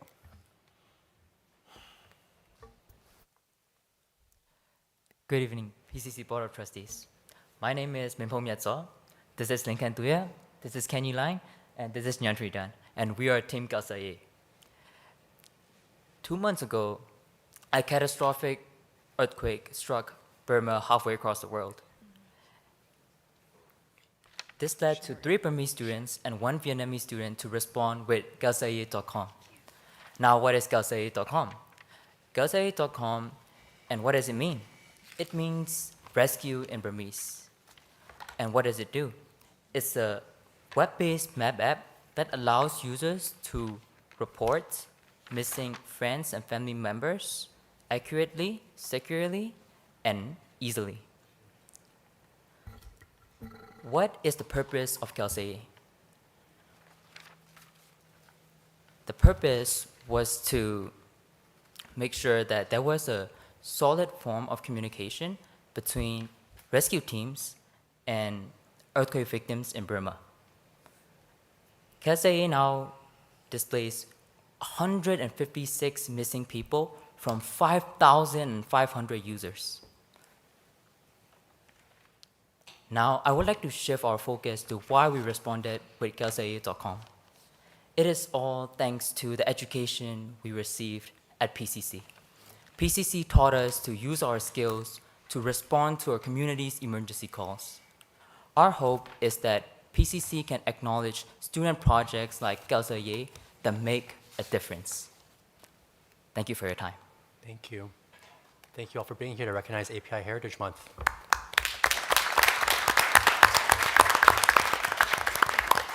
Okay. Colleagues, we will go back to the consideration of these 4 resolutions. I do want to, although we are taking them up together, each of the resolutions stand certainly on their own in the importance of what we are commemorating and recognizing. Each of these communities that we're recognizing here today play significant roles on our campus, and especially in times like today, we want to make sure that we're still continuing to highlight the diversity of our community and the experiences that take place at PCC every day. So if there's no further discussion, we can move to a vote. Just again, to echo exactly what you're saying, that, and I've said this before, when it comes to resolutions, that's one thing, but I've seen on this campus how it just carries down to what happens for our students on a daily basis, again, as you said, given our current climate. And I just want to say I have such a great honor of working with my colleagues on this campus, that we are from different backgrounds, but we're in alignment when it comes to our commitment to our students and to make sure that they are being serviced, protected, and allowed to thrive. Thank you. Perfect. And because I know they recognize that we have 5 API members of our board, but because we're also passing an LGBTQ plus resolution, I want to also recognize that we have 2 LGBTQ members of the board, myself and Trustee Aragon. So thank you, Trustee Aragon, for your service. Okay, we have a motion and a second. Student trustee? Aye. Everybody else all in favor? Aye. Aye. That passes unanimously. Thank you. We move on to our next few resolutions. Do I have a motion for some of these resolutions and other items on the action agenda? Anyone? Which ones are left? 8 and onwards. Okay, I move we approve resolutions 8 through items 8 through 13. Thank you. Moved by Trustee Silver. Do I have a second? Second. Seconded by Trustee Aragon. Any discussion? Yes. I'd like for us to clarify to the public who may not know what declaring salaries indefinite mean. So if somebody can please just make a quick description of what that is, that may help for the 3 people who are watching on YouTube what this is. Anyone?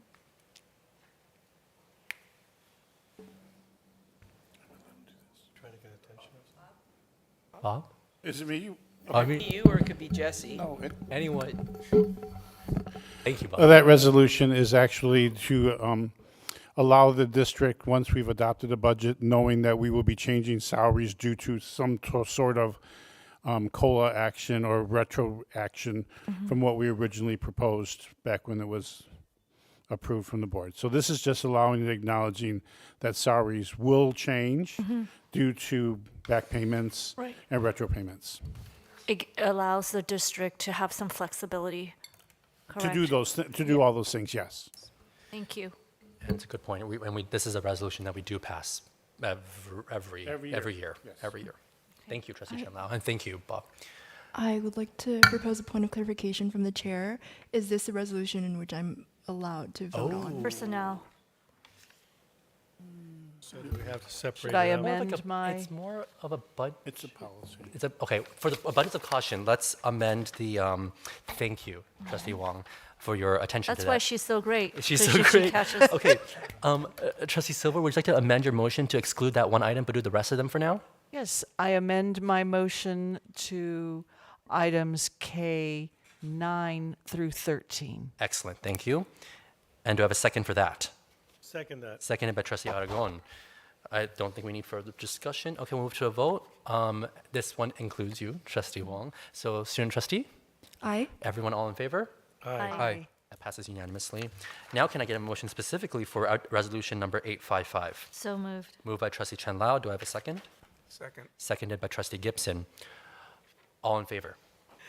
Aye. Aye. That passes unanimously. Thank you, Trustee Wong. Okay, we're going to move to our next item, Superintendent President's Report. We made it. We made it. I'm sorry. Good long evening, everyone. I first want to start my report by echoing Board President Wong and everyone's earlier recognition of our student trustee, Irene Wong.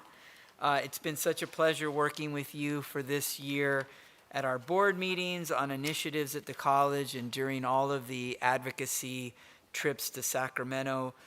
You've served as a thoughtful and driven representative of your peers, showing dedication, grace, and determination. I am confident that you'll thrive in whatever path you choose next, and I know you will be an impactful and influential leader.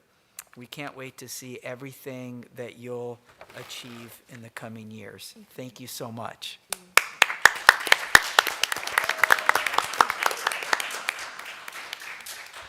I also want to thank our associated students, but also in particular President Alfredo Martinez for your leadership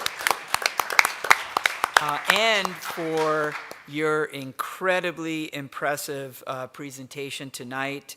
Our students are very fortunate to have such a dedicated leader like you representing them in student government. And I also want to mention that Alfredo is not just an amazing leader, he's kind of a Renaissance man. He's also an incredible saxophone player.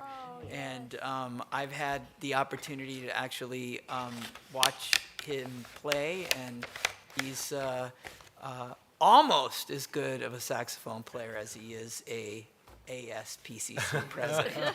So thank you so much for your leadership, and for both of you, not just your leadership, but also being such incredible and engaged members of the PCC community during your time here at PCC.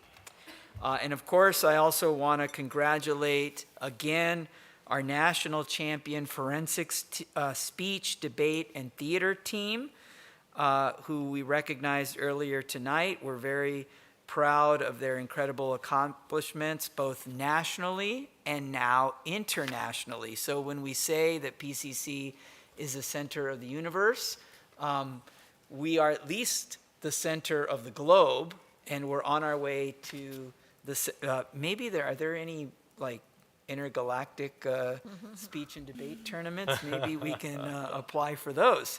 But we now have the top debate team in the country, which is really, really impressive.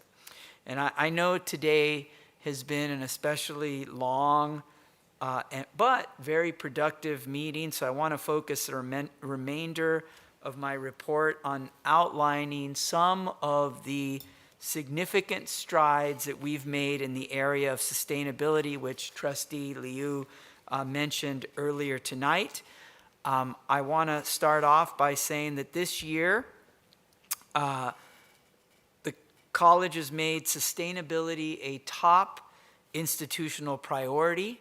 Following the passage of our board's zero carbon resolution, we've updated our facilities strategic plan to embed sustainability and climate conscious planning into every aspect of our campus development. This includes everything from reducing greenhouse gas emissions and increasing energy efficiency to improving water conservation and waste management practices. We've rejoined the Association for the Advancement of Sustainability in Higher Education, known as ASHE, our first time being a part of the organization since 2013, and we have started working toward our STARS certification, which is a leading framework for tracking sustainability progress in higher education. Our staff is actively participating in ASHE's Decarbonization Academy. I think we have 5 members of PCC's staff that are part of this 6-month program that includes bi-weekly meetings and coaching focused on creating customized and actionable climate strategies to achieve decarbonization. And we are developing a green design green design standards to ensure that sustainability is incorporated and required for all construction and improvement projects that take place on all of our campuses. We're also adding a sustainability focus to our leadership and staff. A new Director of Sustainability and Energy Initiatives position is very close in the process with HR and will soon be posted. This person will help lead our strategy moving forward and strengthen coordination across campus. It'll be the first time that we have a person in a position like this at PCC. Some of the exciting work already underway includes transitioning to a fully electric vehicle fleet. Some of those electric vehicles were just approved tonight by the board on this agenda, and more are on the way, including electrifying our entire public safety and police vehicles. We're partnering closely with Pasadena Water and Power to enhance EV infrastructure, expand hydration stations, and support sustainable transit options like Metro's new all-electric bus rapid transit line, which will end right here at PCC on the western side of our campus. We're also leading in sustainable landscaping. As was mentioned earlier, PCC became the first entity in Pasadena to earn American Green Zone Alliance certification for fully zero emission landscaping. And in all of our landscaping on campus, we are using drought-tolerant native plants. In addition, a collaboration with facility students, faculty, and a local nonprofit has supported the creation of native plant gardens at 2 locations, one near Building C and one near Building V. And we're not stopping there. We've identified sites for solar panels on our Colorado campus, and we are also conducting inventories to replace all our gas-fired boilers with electric models to move further toward zero carbon goals. We're committed to achieving our zero carbon goal by 2030, and we will continue to keep the board and the community updated about all of our work in this important area. And with that, that concludes my report. Thank you very much. Thank you, Dr. Gomez. Okay. Our next item is announcements by shared governance representatives and the Board of Trustees, and we'll start with our shared governance representatives, starting with, for one more time, President Alfredo Martinez. That's right. I just wanted to thank you, Dr. Gomez, for those kind words you were saying about Irene and myself. We love the work we do. We would do it again every year if we could. But, it's been a long and Something interesting... called dual enrollment. Now that you're moving, I mean, you can still take some classes. You're not wrong there. You're not wrong at all. I mean, it's been a long, interesting, but I would say a very successful year, I would say, for the year 24 to 25. And, you know, we're nearing the end of the academic school year, and it's been an honor to serve our students and participate in these Board of Trustee meetings. I guess some of our final updates as we go to the end is that we'll be having your Navigating Your Resources scavenger hunt next week by our VP of Student Services, Layla, just so that people can get more familiar with the different type of resources that exist on campus. We're also going to have that finals relaxation week, the week before finals, to help our students de-stress before the finals hit, because we know once that hits, it's grind time every single day. And also, don't worry, AS, in conjunction with the Office of Student Life, you know, we're hosting these elections and in these next couple of weeks. So you might see a couple of our students out campaigning around campus. And on May 23rd, you will know your next executive board. I remember super early on, President Halton reached out to me, and I'm pretty sure you'll do the same for the next board as well. I'm confident that a lot of the conversations we had today will be carried over with the new board for next year. And also, I also wanted to shout out Professor Kyle Luck's last concert on June 1st. Yeah. And yes, I will play in it one as well. It's gonna be on the back. It's gonna be on June 1st on the back side of that CA building. I also just wanted to thank once again. I don't know if she's still here, but Dr. Carrie Fuso one more time. Yeah, she's still there. Yeah, She is. I learned a lot from her, and I know the rest of my board and Irene, we're gonna take a lot of the teachings and lessons from her to heart and keep them forever. Just dedication to the students, and also another special shout out to Desiree Zuniga. She's a counselor at adjunct faculty for HSM. Her and the Keeple team, you know, it gave me a family here on campus, and it is another Title V grants-funded program. It motivated me to do a lot of things. It motivated me to run for AS and actually be where I am today. Thank you, trustees, Dr. Gomez, all the administration, PCC family here. Your guys' work and dedication is going to be, it amazes me every time I think about it. And, you know, for that very last time, thank you, everyone.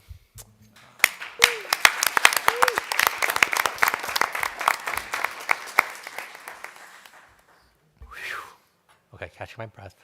Thank you. Thank you. You've been an incredibly effective leader for Associated Students. You have been ever present everywhere in every corner of this campus. I feel like every single time I come on campus, I run into you because you're doing something on behalf of your students and the community here at Pasadena City College. So we're eternally grateful for your service and for your leadership, your vision, and your desire and willingness to work, communicate, and navigate all of this in collaboration with everyone in this room, certainly, but also with us. So thank you again, President Martinez. We'll go to Tito, Management Association. Yes, good evening, or more like good night now for sure. Dr. Gomez and trustees, the MA would like to begin by giving a warm welcome to several new and returning administrators who recently joined our leadership ranks. Carla Claustro, who's our coordinator of student rights and responsibilities, no doubt bringing joy to Dr. Ricardo Castillo. Minty Throop, who returns as interim director of student health services just in time to support our health center's transition into the Serafian building. Welcome back. Dr. Ashley Mejia, serving as inaugural associate dean of student services non-credit. Jennifer Lillytran, who was just here, who joins the team as the interim dean of counseling and student services. Yes. Tolga Koyak, our new director of information security. We're excited to welcome these outstanding professionals and know they will continue PCC's strong tradition of service, leadership, and care across all facets of the college and beyond. And speaking of outstanding work, the MA would also like to highlight several colleagues whose efforts exemplify excellence and dedication. And don't worry, since both these are not here, I'm taking their time. Jackie Sakoto and the Freeman Center team hosted not one, not two, but 3 targeted job fairs this week, intentionally aligned with student interests and career pathways. Kara Calandra and her team led our Health and Wellness Fair as part of Mental Health Awareness Month and have a full lineup of wellness events ahead. Carol also oversees the Veterans Resource Center, where PCC was recently ranked, and this is late breaking, as #1 military-friendly community college in the entire nation, not just the state of California. And as a proud Marine, I hope y'all will join me and our campus vets and allies for the Memorial Day ceremony on Thursday, May 22nd at noon by the Memorial Wall. May is also a PETA Heritage Month, as we know, and we want to thank Dr. Thongtharaj, Dr. Rad, Quay Dang, Olivia Liu, and Jesse Wang for their leadership in coordinating events that celebrate the depth and richness of our PETA communities. May is also Foster Care Awareness Month, and a heartfelt thank you to our team, my team, for their continued commitment to going above and beyond in support of their students every single day. A special thanks to Angie Alvarez, Emily Bangham, and Dr. Brock Klein for their work preparing this year's open house on May 31st. And thank you to all the managers who have stepped up to serve and be present on that Saturday. We also want to give a big shout out to our college leadership and Dr. Jose Gomez and Frank Cardenas for their support in helping ensure that Classified Appreciation Day was fully funded. I'd also like to recognize Dr. Thongtharaj and thank her for helping organize next Tuesday's event. We're excited to celebrate and honor the invaluable contributions of our classified staff colleagues who we couldn't serve our students without them. In closing, on April 13th, we learned that one of our own, PCC's former athletic director, Tony Bones Barbone, passed away at the age of 71. Bones was a bit old school, no doubt about that, but at his core, he was someone who deeply cared about people, especially our student athletes. He had a heart to serve and a spirit that was both steady and loyal. He was a beloved colleague and will be dearly missed. I recommend adjourning tonight's meeting in honor of Bones. And this concludes my MA report. Thank you and have a blessed evening. Thank you. I thank you for the recommendation. We will adjourn in memory on behalf of Bones Barbone. Next, we're coming to the dais, and we're going to start with Student Trustee Wong. Oh my gosh, I just felt so nervous, so anxious.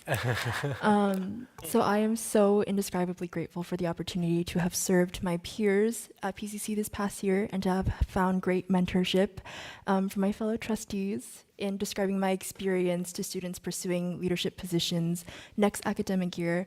I've been so fortunate to share how present and dedicated the board and college is in prioritizing the student voice and acting with us in mind. Thank you, Dr. Gomez, for having your door open time and time again to engage in discussions on student matters. You have been such an incredible role model for brave and compassionate leadership. Thank you to Audrey Joseph, Jillian Beck, and Alex Buckelhide for being endlessly present and patient in supporting me in this role. I admit I would have been so confused without you. And I would also like to give a special show of appreciation to my advisors, Dr. Carrie Afuso and Dr. Ricardo Castillo. You deserve all the rounds of applause we've been giving you tonight. You have been instrumental in my development as a student leader and as a young woman, and I love you guys. And I will miss working with you all. I know you will all be wonderful in your collaboration with the next student trustee, and I look forward to seeing PCC continue to serve its students through and through. That concludes my board report.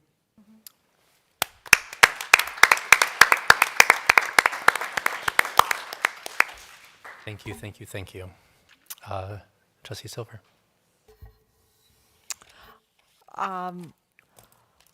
Well, this past month, I attended the PCC Lancer Concert Band and Community Orchestra concert at the beautiful San Gabriel Mission Playhouse. So while we do miss not having Sexson Auditorium, it has allowed us to see some beautiful spaces in our community. It was an evening of beautiful music. Again, I urge all of our community to attend our arts performances. And it was polished and professional, and there was a wide variety of genres of music, so something for everybody. And there was a salute to Kyle Luck, who will be retiring in June 1st, yes. And we will miss him so much. The students will miss him, our community will miss him, and we wish him well. I believe there's a concert of Rite of Spring this Friday night. Does anybody know? Yes? Maybe? Okay, maybe. Another thing I did is I popped into the Equipo and Ale Coffee and Community event. There was delicious café de la olla served along with pan dulce. And it was a beautiful, again, just festive, colorful with the paper flowers, with colorful tablecloths, fun music that had people just spontaneously getting up and dancing, and a super fun and competitive quiz, which Trustee Aragon did very well at, of Latinidad done on Kahoot. I love Kahoot, so that was very fun. So bravo to Equipo and Ale for that. Yesterday, I was right here. The room was packed with spectators watching an awesome PCC business pitch competition. This was the final that had come down to 5 student entrepreneurs who presented their business proposals to a panel of judges who sat here, and our students were fantastic. Excellent professional presentations and business concepts, and they were so good that the judges could not decide one over the top two. The top 2 were just so good that they gave first place to both of them, and I'm so pleased that through the PCC Foundation, we were able to give all 5 participants cash prizes to help them make their businesses come to fruition. The 2 first place each got $2,500, and Salvatrice Cumo says that there could be more funding found for our students. And just the talent, creativity, and energy would make us all proud of being in this community. Lastly, just a little quick touch. Ryan Liu, Trustee Aragon, and I were at a trustee conference this past weekend, which did include Mother's Day. Mother's Day morning, I was at a business meeting, followed by a panel on state and federal policy, not your typical Mother's Day activity. We just learned so much, and one of the things that was touched on is that California is in a unique position because of the passage of Proposition 209 in 1996. We already kind of follow the notions that are coming to us from Washington. And we heard from lawyers and people in this space who said, if we are in compliance with California law, we are pretty in really good shape. So please carry on as you have been with courage. And I think we'll be fine. We heard from an economist from the Federal Reserve Bank of Richmond, Virginia. How random is that? But this Reserve Bank and her in particular specialize in the community college sphere with a lot of fascinating research. One piece of research is we have not regained our students nationwide in any educational sphere. We're in an enrollment cliff from this year on, where the graduating high school student classes will get increasingly smaller for the foreseeable future, I guess for 18 years. An interesting thing is we've lost male students in particular. The Reserve Bank can't find them. They're not in school. They're not at work. They're not caregiving. And with deep research, they found them, you guessed it, they're at home online gaming. So this was brought up as a way that we have students out there that can come back. How we reach them, I'm not sure. We also learned that community colleges are uniquely placed of all the systems of education from K-12 to the 4-year to survive and possibly thrive in the coming demographic impact, because we serve from even middle school to high school students on through people at any stage in their life. So while we have challenges, we're so grateful that we do occupy the community college sphere. And that concludes my report. Thank you, Trustee Silver. And I'd like to just take a second to congratulate you on being reelected to the Triple CT board. We're grateful for your representation of us. Thank you, thank you. Okay, Trustee Liu. Not just being reelected to the Triple CT board, but first vice president, right? So the leadership of the Triple CT board. So congratulations, Trustee Silver. Awesome. And thank you, Chair Wong, for running a great meeting. I know we've spent a lot of time together this evening, but I would redo this meeting again if that means I could spend more time with President Martinez and Student Trustee Wong. I just echo what everyone said. Thank you for your wonderful leadership on behalf of your classmates. I know it's not easy balancing schoolwork, work outside of PCC, extracurriculars, and student leadership, but I think that speaks to how much you care about your classmates, and I hope you two continue to be involved, and I know you will. So thank you again, and we'll definitely miss y'all. This past month, I had the ability to go to the Rosemead Adult Education and Transition Center groundbreaking with fellow trustee Tammy Silver. I know one of the partnerships we care the most about was the City of Rosemead, the Almonte Union High School District, and those are great folks that we often work together with. So Trustee Silver and I got to go present a certificate on behalf of PCC to congratulate them, and they actually did a reverse Uno and then presented us a certificate for the opening of the Serafian building because we very rudely made our groundbreaking ceremony during their board meeting. So they wanted to present this to you. Oh, thank you. So thank you to the Almonte Union High School Board, their board president, President Florencio Briones, and their superintendent, Dr. Eddie Zuniga. I also had the ability to attend CCLC alongside Trustee Silver and Trustee Aragon, and also sit on a panel on generational perspectives on trusteeships with trustees from Glendale Community College, Olaney Community College, North Orange Community College, and it was moderated by the president and CEO of CCLC, and we shared best practices across the state as trustees, so that was a great opportunity. I had the opportunity to speak to the Temple City High School Pre-Law Club, which I know Trustee Kwong spoke to last year. For whatever reason, they want to be lawyers, which I let them know the pathway, and I shared great information about how they can come to PCC after they graduate. I also got to speak yesterday to the PCC Honor Society Network. I know Mars, a student, was here earlier, and I led a little resume and cover letter workshop. I gave them a copy of my resume from community college, where I think I would have done things differently, but they were really interested why I put under my special skills and interest eating. So I have not removed that. I did remove that from my resume, but I'm thinking about putting it back in. Two more things.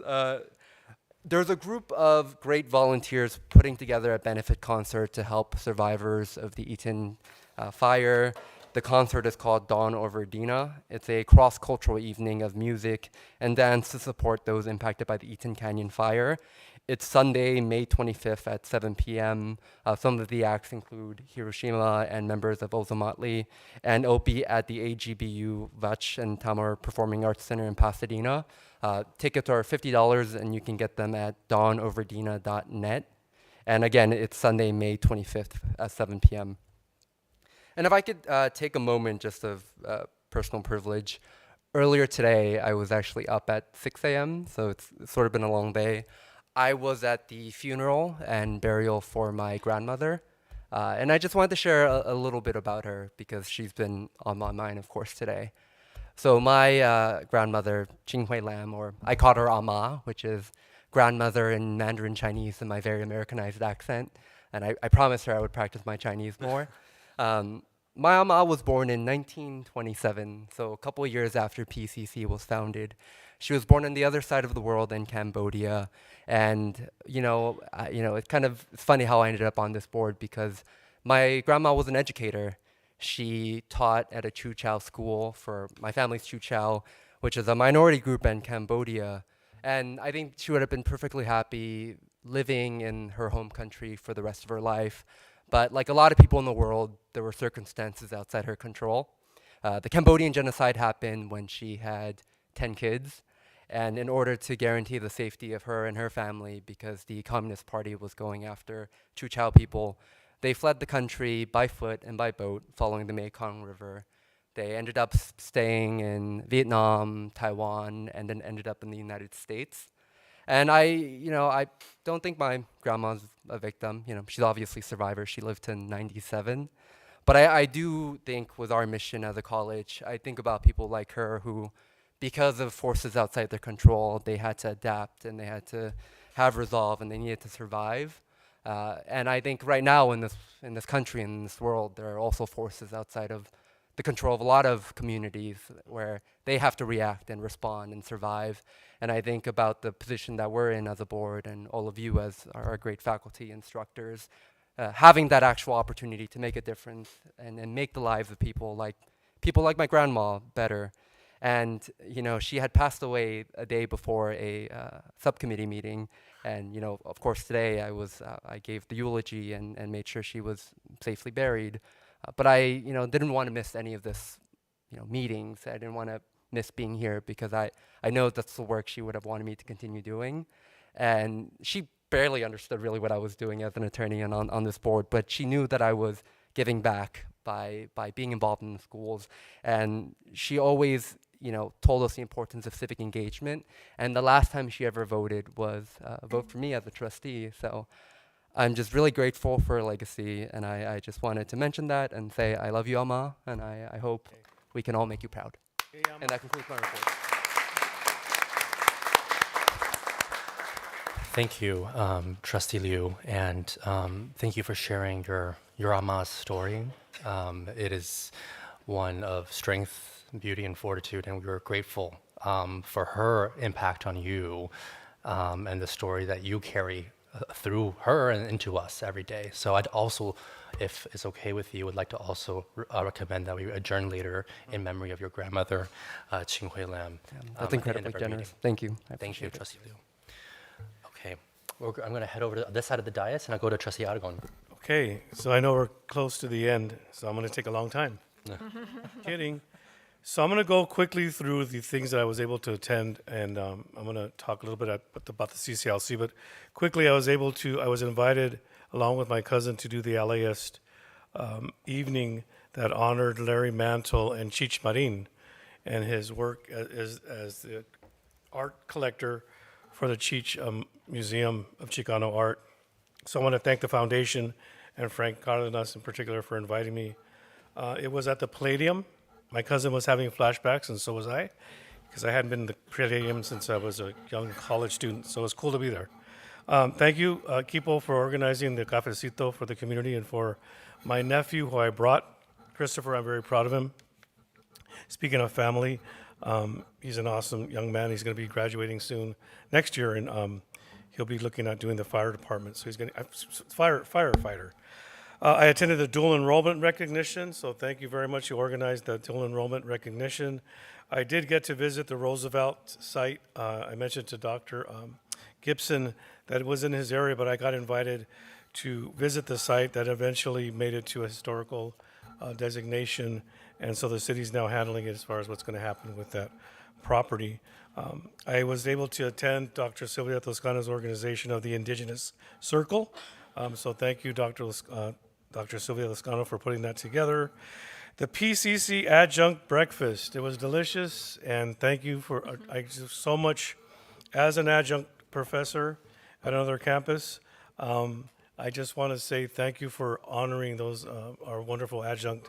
I hope that happens every semester for their hard work. I did attend the Ernie Posey Award and recognition and dinner. And so thank you again for that invitation and for that award for that wonderful individual who is such a great philanthropist and direct work that supports our students. Now that gets me to the CCLC conference, and I think that's the end almost. Just quickly, I wanted to state and remind everyone, and you probably already know this, that California is in very good shape. I learned about United States Code 20123.A, which any of you can pull up, and it talks about and covers things that have to do with our delivery of service and how that United States Code protects, and again, like I said, supersedes anything that comes out of the administration. Quickly, CEOs compared to, okay. I got to meet a lot of wonderful trustees and CEOs at that conference. It helped me think about what's happening on other campuses in comparison to our campus. We're doing great things, but we can always continue to grow and do wonderful things. So thank you for that opportunity to go to that conference. I enjoyed my time with Ryan and with Tammy. And before I get to thanking these two individuals, I want to say something to you, Ryan, that it's very important that we honor always the memory of our ancestors. And I truly believe that they will always be with us, right? My mom said before she passed away, Mijo, you know, no matter what, I'm always going to be with you. And I didn't realize that power of that statement until after she passed. It's in a way that she could have never been with me in the physical world. So she'll always be with you. And it's going to continue to carry you forward in your leadership and personal and all that good stuff. Yeah. And so presente, we say, you know, for our ancestors. So they're here. And I want to thank Alfredo for your leadership. And I'm getting close to the end here. Thank you so much, because you have not only great leadership style, you have a wonderful spirit. And as a man of color and as a Latino, you're an amazing leader. So you continue to do that. And I want to see you in this spot someday when I'm ready to get out of here. All right? Irene, I have nothing but love and care for you. I'm not going to get emotional because I'm a big crybaby. But it's not goodbye. I know you're going to be at the school that you need to be at. I want to thank you for connecting with me, right? And just being awesome. So thank you very much, Irene. It's been a pleasure to work with you, and we're going to continue to work together. Gracias. Thank you. Trustee Kwong. Okay. Well, it's been a long haul, when we're in the final stretch. So, since last month, we had the pleasure of welcoming the Chinatown Service Center, CSC Health Clinic, over at the Foothill campus with Trustee Gibson, Dr. Gomez, along with Armando Duran, and a few people to establish pop-up clinics. It was really a wonderful event because the CSC Health Center also brought out brochures, and I saw them. I saw a group of PCC students at their table, and there were a lot of them. And towards the end, I went and I asked the Chinatown Service Center employees, I said, how was it? Did you enjoy your time here? Was it satisfying? Were you serving the needs of our students? And one of them said, and I noticed the brochures, they were in English, they were in Spanish, and they were in traditional Chinese. And one of them said, we debated among ourselves whether or not to bring out flyers in Chinese. We didn't think that we would need flyers in Chinese. And then when we got here, we realized that our table was right outside the ESL classroom. And when their table was set up, the ESL class was being dismissed, and they were all students of Asian ancestry. And when they saw those flyers in Chinese, they flocked to the table. And I saw them all walk off with their free toothbrush and dental floss. So the bottom line is you served your purpose. You serviced the community. You weren't sure if you were able to meet the needs. You waffled and you debated and you took a risk. And it was a booming success. So thank you, Dr. Gomez, and everyone here at Pasadena City College that is willing to take the courage and to build alliances with our business partners out in the community to really provide support, as our students had mentioned to us. So thank you very much. And I had the pleasure of going to the appreciation lunch for the adjunct faculty, and I actually ran into a friend, and I said, what are you doing here? And she says, I work here. Turns out she's an adjunct faculty. And I had a chance to meet, and as a former adjunct faculty myself, I know what it feels like working on a part-time basis on a college campus, and the relationships and the engagements that I had with students and my relationships with the full-time faculty. And so for an administration to come out and to say thank you, and we appreciate you, and all those adjuncts that make a living having to work several part-time jobs in order to create one full-time job and driving from one campus to the other, it is not an easy life. And they do it because they are a master of their discipline and they're willing to teach. Oh, we also, I had a chance to go to the last concert of the year for our retiring faculty, Kyle Luck. I've had a chance to know Maestro Luck for the last 2 years and 9 months, and he is a consummate musician. I heard him play the drums, and I was very, very impressed. And then I found out he is a jazz drummer. But I try to every year meet his students before, a few days before they march in the Rose Parade, and I watch him coaching the students, and the discipline that he instills in them that is required to do that job is very, very impressive. And he just sets the highest standards for musicians. And of course, I saw Alfredo playing his saxophone. Actually, I saw you in the parking lot, and you ran up to me with open arms, and you said hello. So, speaking of Alfredo, thank you very much for your service. You've always been so articulate in expressing the needs of your students and really serving as a good leader for the students here. And I know you're going to just go on and do amazing things. So thank you. I'd like to thank the members of CAPE that came out tonight to advocate and to speak on behalf of Asian American causes and bringing out students. It takes a lot of courage to speak for oneself and to advocate for oneself and to say that these are the things that we need and that we want, and that these are the goals and the vision that we have for our APITA students. And the students mentioned that they wish they had a wellness center. And I strongly believe in having a wellness center for all students because college is very stressful. And I think that is necessary. Finally, I'd like to thank Trustee Wong.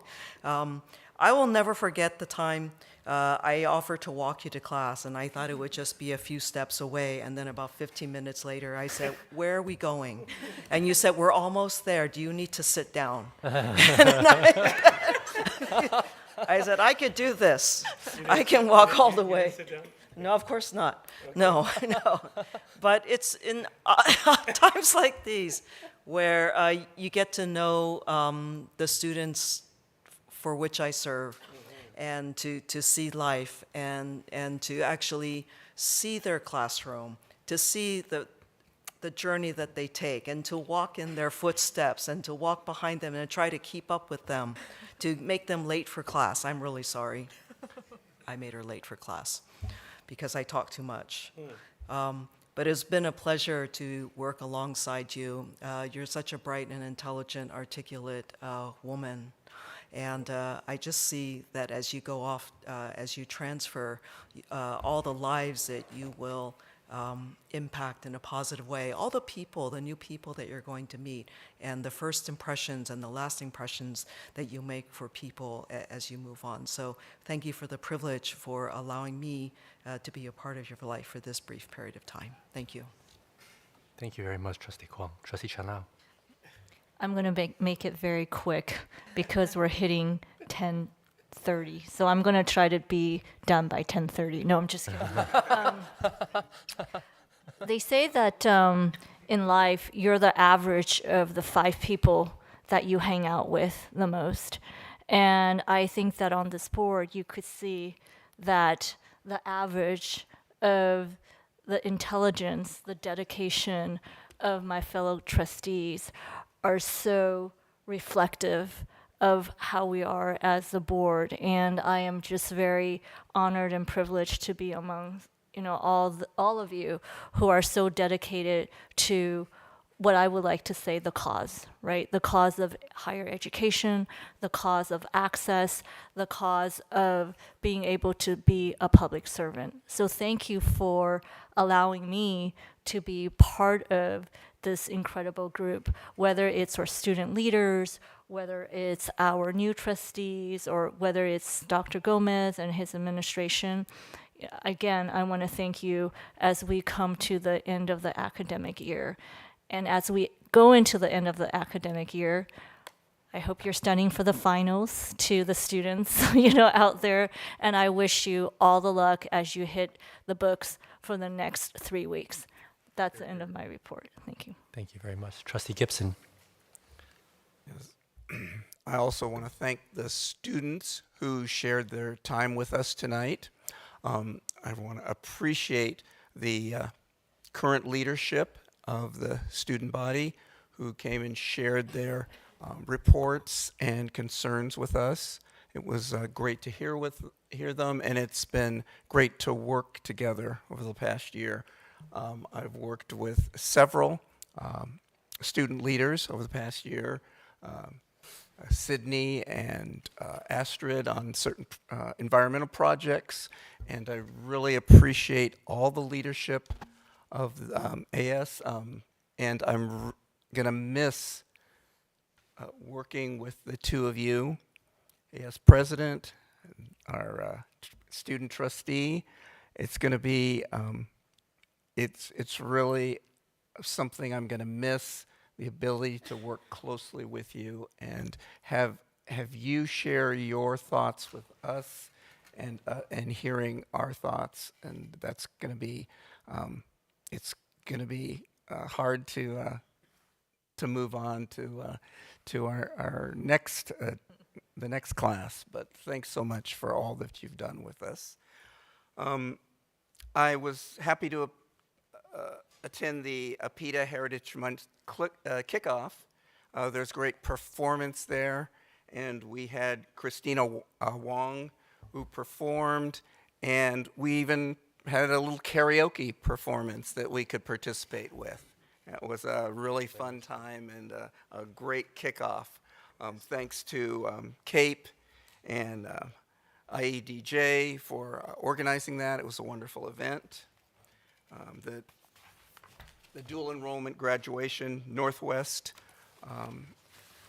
Muir graduation was a beautiful event here in this room, and the wonderful students who achieved their AAs while attending Muir. It was wonderful that they were able to do that, and it was a great cooperation between PCC, PUSD, all the people involved, the leadership in both districts have brought this about, and it's wonderful. Every year we have these great students who achieve their AAs, and we know they'll go on to great successes after that. It was wonderful to be involved with the Above and Beyond Awards this year, where we recognized faculty, staff, administrators on campus who went above and beyond, and we could recognize people. It was, it's great that all the nominations were put in by staff members, more than 60 nominations, and it was a difficult decision to make because everyone who was nominated, we could see had done incredible work and has been an incredible contribution to the campus. So we want to award all of them. We want to thank all of them for their efforts, and we want to especially appreciate the ones who won the awards. And thanks for everybody who was involved in getting those awards together, the Above and Beyond Awards this year. Dr. Gibson, who are the two that won? Because There were six winners. Okay, I'll find out. Thank you. I thought there was only two. But there it is. All right, Dr. Gibson. I enjoyed going to the honors banquet. It was great that Dr. Gomez and I were able to attend the honors competition this year in Riverside, and an honors banquet was held here for the incredible students who are part of the honors program. Many of them won awards at the competition, and we had a great awards presentation here. And really want to thank all the faculty and support staff who support the honors program here at PCC. It's a great program for advancing students to the next step. Many of them get automatically accepted to UCs or that they apply to. So it's great that students are able to take advantage of the honors program here. So that was wonderful to participate with that. That concludes my report. Thank you. I want to begin by just thanking Associated Students again. This meeting is always one of my favorite meetings every year because it demonstrates not just the depth and intensiveness that our student leaders put into your work every day in representing your student body. And so I'm very grateful. We're very grateful for your ongoing leadership, and especially to President Martinez and also Student Trustee Wong. Both of your leaderships have been just absolutely exemplary, and I'm grateful that you all both stepped up to answer the call for service in our community. Our community here at PCC is better off because of your contributions. So thank you both very, very, very much. I also want to quickly recognize and uplift again that it is API Heritage Month, Foster Care Month. I'm grateful for all the ongoing events and activities that are surrounded in recognition of these important months. I had the pleasure of being able to join our API Month celebration in the Quad. I'm grateful to Tropa and all the other performances that took place. I think it was Bruin Bhangra, if that was correct. It was fun watching everybody, definitely not me, trying to learn how to dance Bhangra. Thank you, Linda, IEDJ, Cape, for all of your work and making that programming so beautiful and such a wonderful celebration of our API community, PETA community, here at PCC. I also had the opportunity to attend the Osher Philanthropist of the Year Award event here on campus. I want to thank the Network of California Community College Foundations, the Foundation for California Community Colleges, and certainly the Chancellor Office for taking the time to recognize Ernest Posey, who has made such an immeasurable difference here at Pasadena City College in supporting our nursing students. And taking that time to actually be here and recognizing Mr. Posey was just incredible. So thank you to our state community college system, really, for that recognition of Ernest Posey and his family. I also had the pleasure of attending certainly the PCC Honors Banquet, the Above and Beyond Awards. Thank you, Dr. Gibson, for answering my ask to be part of the decision-making committee. I want to congratulate all those recipients of that recognition and also the recipients of the RISR Award. The work that folks do on this campus every single day is just incredible and immeasurable in the impact it has on our student and our broader community. I want to just end by also giving a shout out to an event I actually just participated in last night in a backyard in Altadena, a home that was just recently rehabilitated and moved back into. And it was an event that was hosted by the Obama Foundation, but that's currently, they're doing some listening sessions on how do we rebuild trust in a moment of instability, how do we rebuild trust in our democracy and systems of our institutions across the country. And it was a pleasure to be able to be joined by folks from across our county in Altadena, in a space that has seen such turbulence and pain and challenges, to talk about how do we move forward to build trust in our institutions. So I want to thank the host of the evening, Ray Lopez Chang, who organized a beautiful evening that allowed us to have a really organic kitchen table conversation that allowed more ideas to flow. And I want to thank the Obama Foundation for coming to Altadena to have that conversation. And that concludes my report. Thank you. Okay. Our next item is M2, proposed future board business meeting dates. On this item, colleagues, because we have just passed BB 2305, moving our annual organization meeting to December, we actually need to adopt a calendar of meetings from now until December. I believe staff has draft copies of a proposed calendar. It models just our normal process of having the board meeting the second Wednesday of every month. But someone pointed out to me as well, though, that our June meeting is like 2 days before graduation. And I would propose that we don't make staff freak out the week of graduation for a board meeting. And if it's amendable to folks potentially moving our June board meeting to the 18th instead of currently scheduled on the 11th.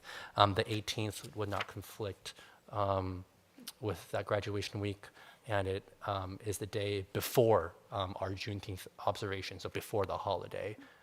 Do you need a motion for that? So I will need a motion for both adjusting the June date to the 18th, if people are amenable to that. Oh, you're not here. Okay. We need to check our calendar. You could Yeah, check the we calendar. need to check our calendars. If you Yeah. had handed this out before, we could have Well, checked, this but right now, well, this I date, don't this know. calendar is the normal calendar. The dates, except for June, that I'm asking about right now, the other dates are the regular dates Yeah, that I don't are. have my calendar. I So can't tell you. can we just make a motion for June? Well, that is up to folks on the dais. I'm only bringing this because this is a regular Yeah. area of the of our agenda that discuss the calendar. But I would like to suggest, if it's possible, that we move the June meeting, because I recall that last year, we moved the May meeting, or was it May? June meeting too, because of the graduation. Graduation is on the 13th, and our meeting would be just 2 days before That's graduation. what he was saying. What do you think? No, that's what he was I think pointing you out. should let us know beforehand, because I don't have my calendar here. I can't give you one answer. Okay. We can also table this. Yes, Trustee Silver. Staff ask for us to move the June meeting? This was another member of our board brought this to me, so I just wanted to. The staff would be okay? I did check with staff on this. Yes. I hear what you're saying on that. I think that we did that in January, that we're not having a meeting.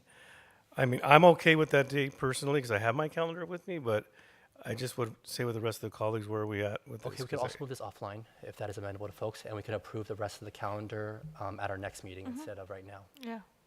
Is this, are these, you said this is the current board We do not calendar. have dates approved beyond July. Oh, okay. And so this follows our approved bylaw cadence of having a meeting second Wednesday of every month. Okay, That if is you- why this is proposed in this way. It just extends our current trajectory. Sure, so this is fine to be considered next month, because now we have at least 30 days, but springing it up at the last minute for a June meeting? Okay. Can't do that. Okay.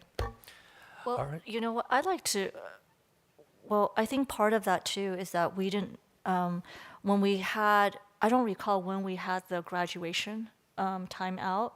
And as we look at our graduation time, I do think that there is consideration to having a board meeting the same week as graduation. I personally think that it's a little too much, but if other folks don't. If folks feel more comfortable with tabling this conversation, we can move it Yes. offline, and then I can coordinate with staff to talk with folks. The calendar of our meetings beyond this meeting today, beyond the July meeting, we do have a little bit more time to calendar them, but this will still be the recommended dates that we have for our calendar because it follows what our bylaws are in terms of our meetings being the second Wednesday of every month. And graduation is a lot of work. I think we heard you. Yeah, well, I appreciate that. I'm Okay, glad that you yeah. heard me. No, we all heard you. Good, thank you. I mean, if no one wants to take action on this tonight, we'll table it. Okay, I'll table this for the now. Thank you very much. Next, proposed future agenda items. To approve the calendar meetings that you just distributed for the rest of the year. We will do that. Thank you, Trustee Kwong. Okay, we'll move to adjournment. Can I get a motion? So moved. 1 second. Oh, sorry. Now you want to adjourn the meeting early, after 10:30. Okay, I'd like to make a motion to adjourn in memory of Tony Bones Barbone, Director of PCC Athletics and a memorable presence in the kinesiology department. From his early days as a baseball player and coach, where he called plays for our own current baseball coach, Pat McGee, to his career in higher education, Bones left an enduring legacy. Also, I'd like to recommend that we adjourn in memory of Ryan's ama, Ching Hui Lam, who had the distinction of being your grandmother and such an impact on our entire community because we have you. She left obviously a positive mark on her entire family and friends, and we're grateful for her legacy. And so that is, can I ask for a motion in that memory? So moved. Do I have a second? Second. Seconded by Trustee Wong. All in favor? Aye. Aye. Our meeting is adjourned. Thank you. Should have-